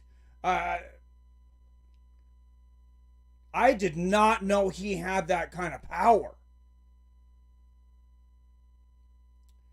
Wow. If we can get one more damn replay, I will record it and put it up on my Twitter.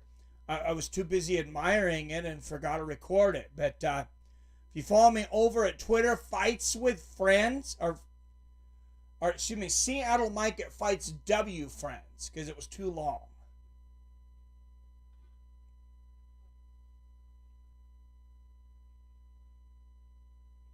I'm sure they will show the replay in the interview with Yamauchi here. Hola! Adam from Allen, what's up, my friend? I like it. King James says, Uchi Gucci Yamauchi.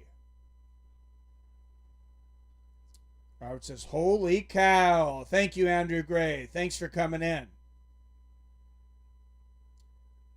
First bet won. Nice for me. Congratulations, PR. No problem. Thanks for coming in, Jimmy. To the underworlds, Patrick. Thank you, Patrick Murphy. Thank you, Dwight.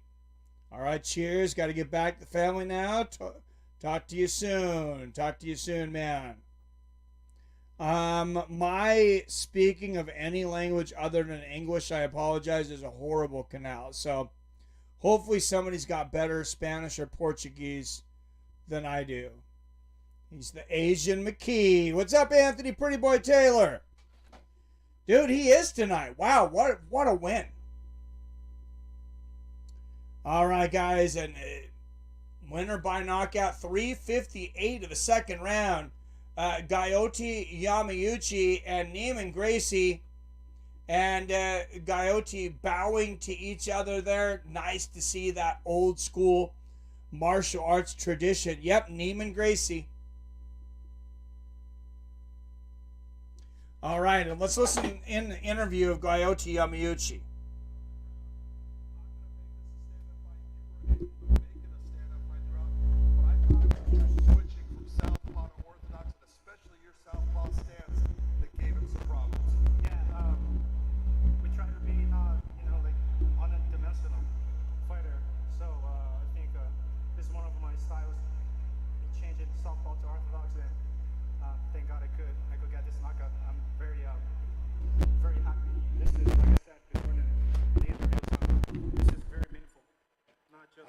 Try to get a video of this for our Twitter. He's a hell of a fighter, one of the best fighters and grapplers in the world in the history. Goiti Yamuachi, Neiman Gracie. Gracie missing the right hand. A beautiful right uppercut from Goiti Yamuachi. Let's look at it from another angle here. Wow, look at the spit take there from Neiman Gracie. Crumbling down to knee, and that was all she wrote. Story of the night, the counter-punching of Goiti Yamuachi. Seattle Mike Fights with Friends here. Big drama show. I like it. I do it I like to do it. I like that. Big drama show. Can anybody tell me where that's from? It's from a famous martial arts cartoonist, or at least that's what I think of when I hear big drama show.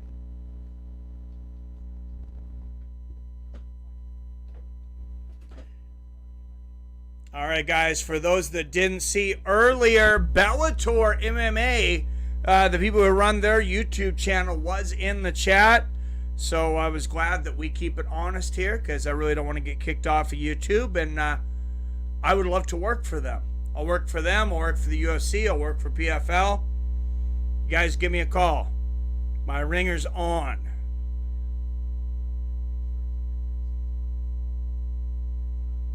And that's awesome. Like he said he looked up at Goiti Yamuachi, looked up at pictures of Gracie's on his wall. What do they say? The greatest compliment is to slay your heroes. Goiti Yamuachi did it tonight.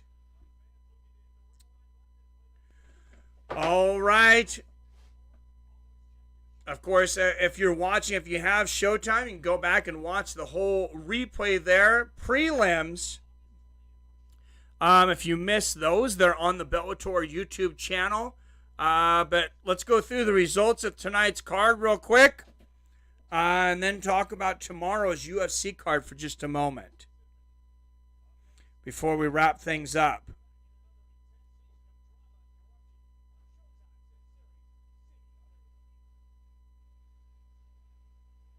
All right, guys, on the main card, we started out Aaron Jeffery and Austin Vanderford. Austin Vanderford gets it done and smokes Aaron Jeffery smokes Austin Vanderford in the very first round. Win by knockout. Said Sowma, Gokhan Saricam. I thought Sowma did enough to win at least 2 rounds. So did the commentators, Big John McCarthy. One of the other commentators actually had someone winning 3 rounds. But Gokhan Saricam gets the nod on 2 of the 3 scorecards and gets the split decision victory tonight. Ilima-Lei Macfarlane and Bruna Ellen.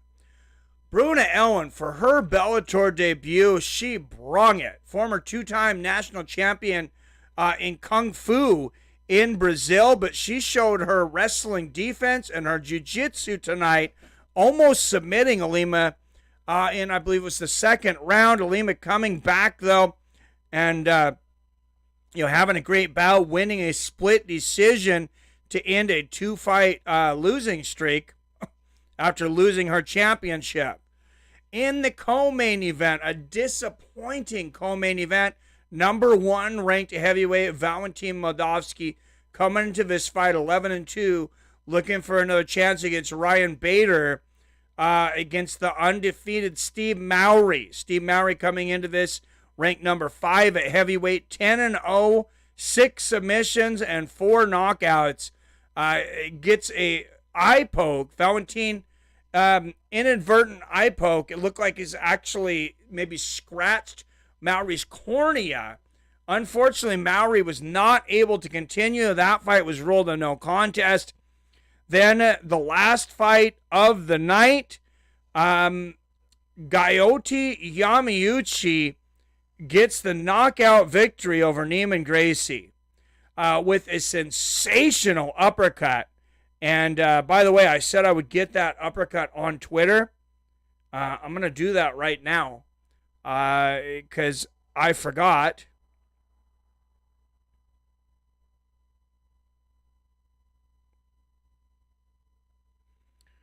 But getting it up right now for those that are patient. And I'm going to bring up tomorrow's UFC card. We'll be streaming tomorrow's UFC card. I think we're... What's up? Peace out, King James. Thanks for coming in, my man. Always good to see you. King James, one of the regulars that's here for every event. We have a lot of them. So if you guys, if you need more fight fan friends, there's guys that they're in here every single week. So, I encourage you to come over, be part of this, this community. I know, like I said, a lot of you came over from that Gordon Ryan stream last week, and I'll just do my best to keep as many people here as we can.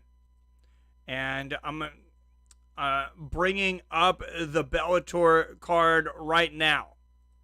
Or excuse me, UFC card. We just went through the Bellator card. All right. And as you can see, they've mixed their site up a little bit here.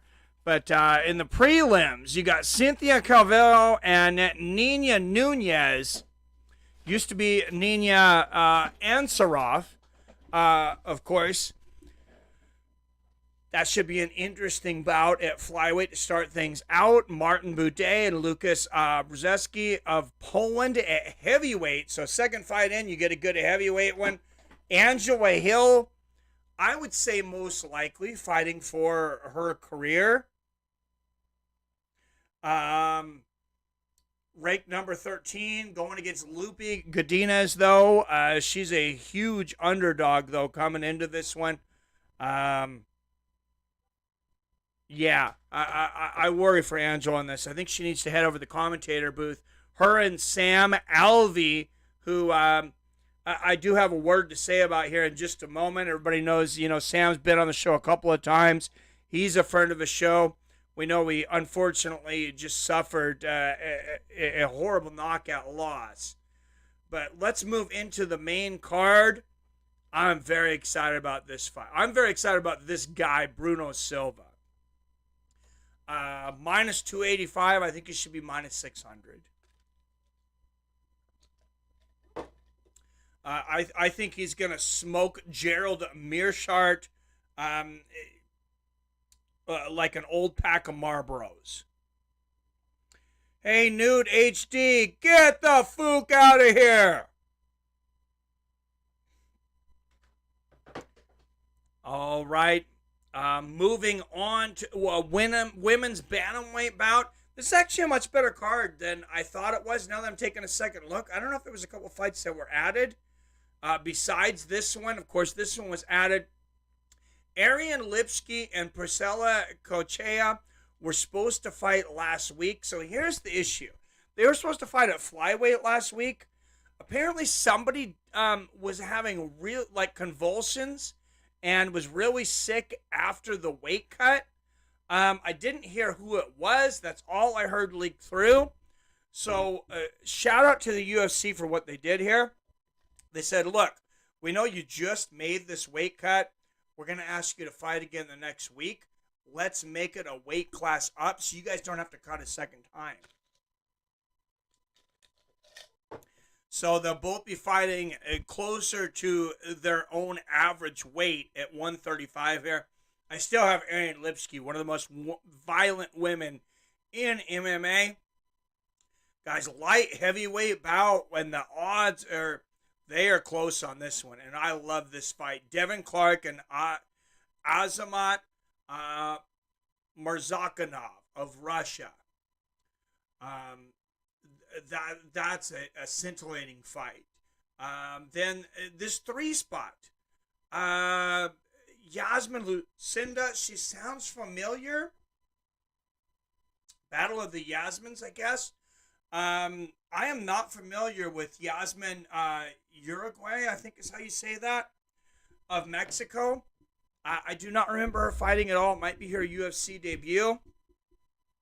But I'm not familiar with either one of those, so I can't comment a lot. Co-main event, though, David Onama coming in as a big favorite against Nate Landwehr. I know a lot, UFC has been getting a lot of flack, maybe rightfully so, making this the co-main event. And basically they're saying this whole card is weak because of that fight. The only thing I would say is maybe some of these fights are out of order. I would have moved Bruno Silva and Gerald Meerschaert to the co-main event. I would have moved Kachea and Lipski into the 3 spot. Right below that, I would have moved Clark and Murzakanov. If you do that, just my opinion, but if you do that, it makes the whole card look a lot deeper than it does right there. Just my opinion. You guys tell me what you think. But main event, people have been going off about this all week. Off and on. Marlon Vera and Dominic Cruz. As soon as I heard this announced, I said, if Marlon Vera is less than a 2-1 favorite, I'm betting him. I'm absolutely betting him. But he is now a minus 240. I think I'd still take him. I'd still take him. I'd like to see what the methods of victory say, but I don't know that he finishes Cruz anyways. But I think Cruz is going to slow down after the 3rd round, and I think Marlon Vera wears him out, gets a victory, and gets very close to a title shot here at Bantamweight. But it'll be interesting. It's hard to take Dominic out, but I'm going to go back to, I know I've talked about this several times, but I think everybody else forgets. Dominic's last fight, everybody's like, oh, he's back. He should fight TJ Dillashaw. He should fight Peter Yan. He should fight Aljamain Sterling. Shut the fuck up. Excuse my language, but calm down, people. Dominic Cruz just about got knocked out by a dude who might not even be in the UFC anymore, in Pedro Munoz. This guy is, he's not the top of the food chain in Bantamweight right now. Yes, Bantamweight, I believe, is the deepest division in the UFC right now. I've been saying that for a while, and I don't even know that it's close, to be honest. But, like I said, tough matchup. It's just going to be tough. It's going to be very tough for Dominic Cruz to get a win here. I just don't see it. But you guys let me know what you think. I'm going to start this out at the prelims. Looks like the prelims start at 4 p.m. Pacific tomorrow. out of San Diego, so that's when I am going to start the stream.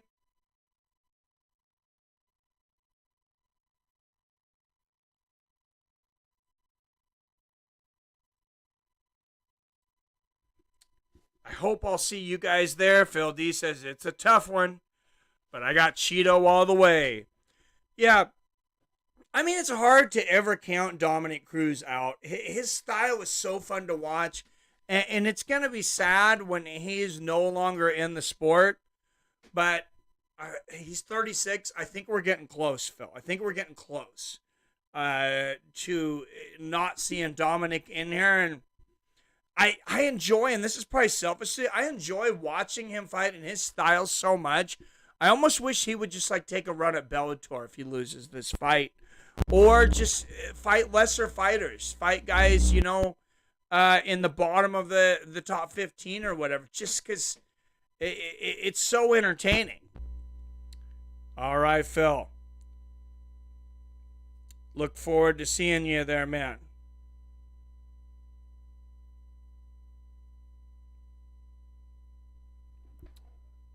And yeah, Cruz is a legend.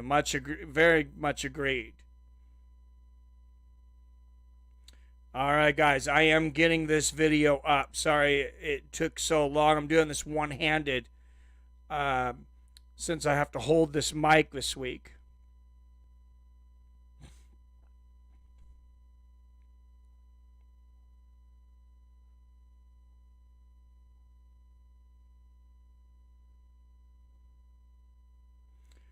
All right, Bellator 284 never was trending.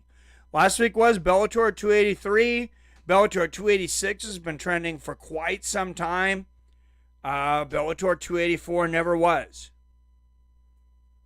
Hard to say. Hard to say what, what's going to trend on Twitter, at least. Maybe it was trending other places. I don't know.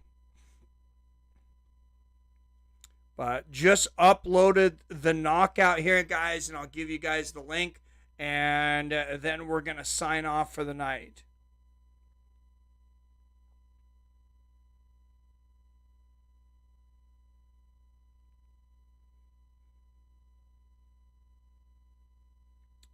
All right, guys, there it is. And if you give me a follow over there at Seattle Mike at Fights W Friends, I'll make sure and give you a follow back. I follow back any of the MMA accounts that follow me. Try to remember to follow everyone. If I notice that they follow, and I'll be checking this the next couple days. Definitely when there's fights on, I'm always looking at it. So there's that, guys. Thanks for tuning in. Another, pretty fun night on Bellator. Great ending. It seems like all is well that ends well. If the main event is entertaining, everybody's happy. If it's not, it's a good thing Moldavsky and Mowry wasn't the main event, or people would be pissed right now. But as always, I love you. I respect you. And I'll see your fine asses next time.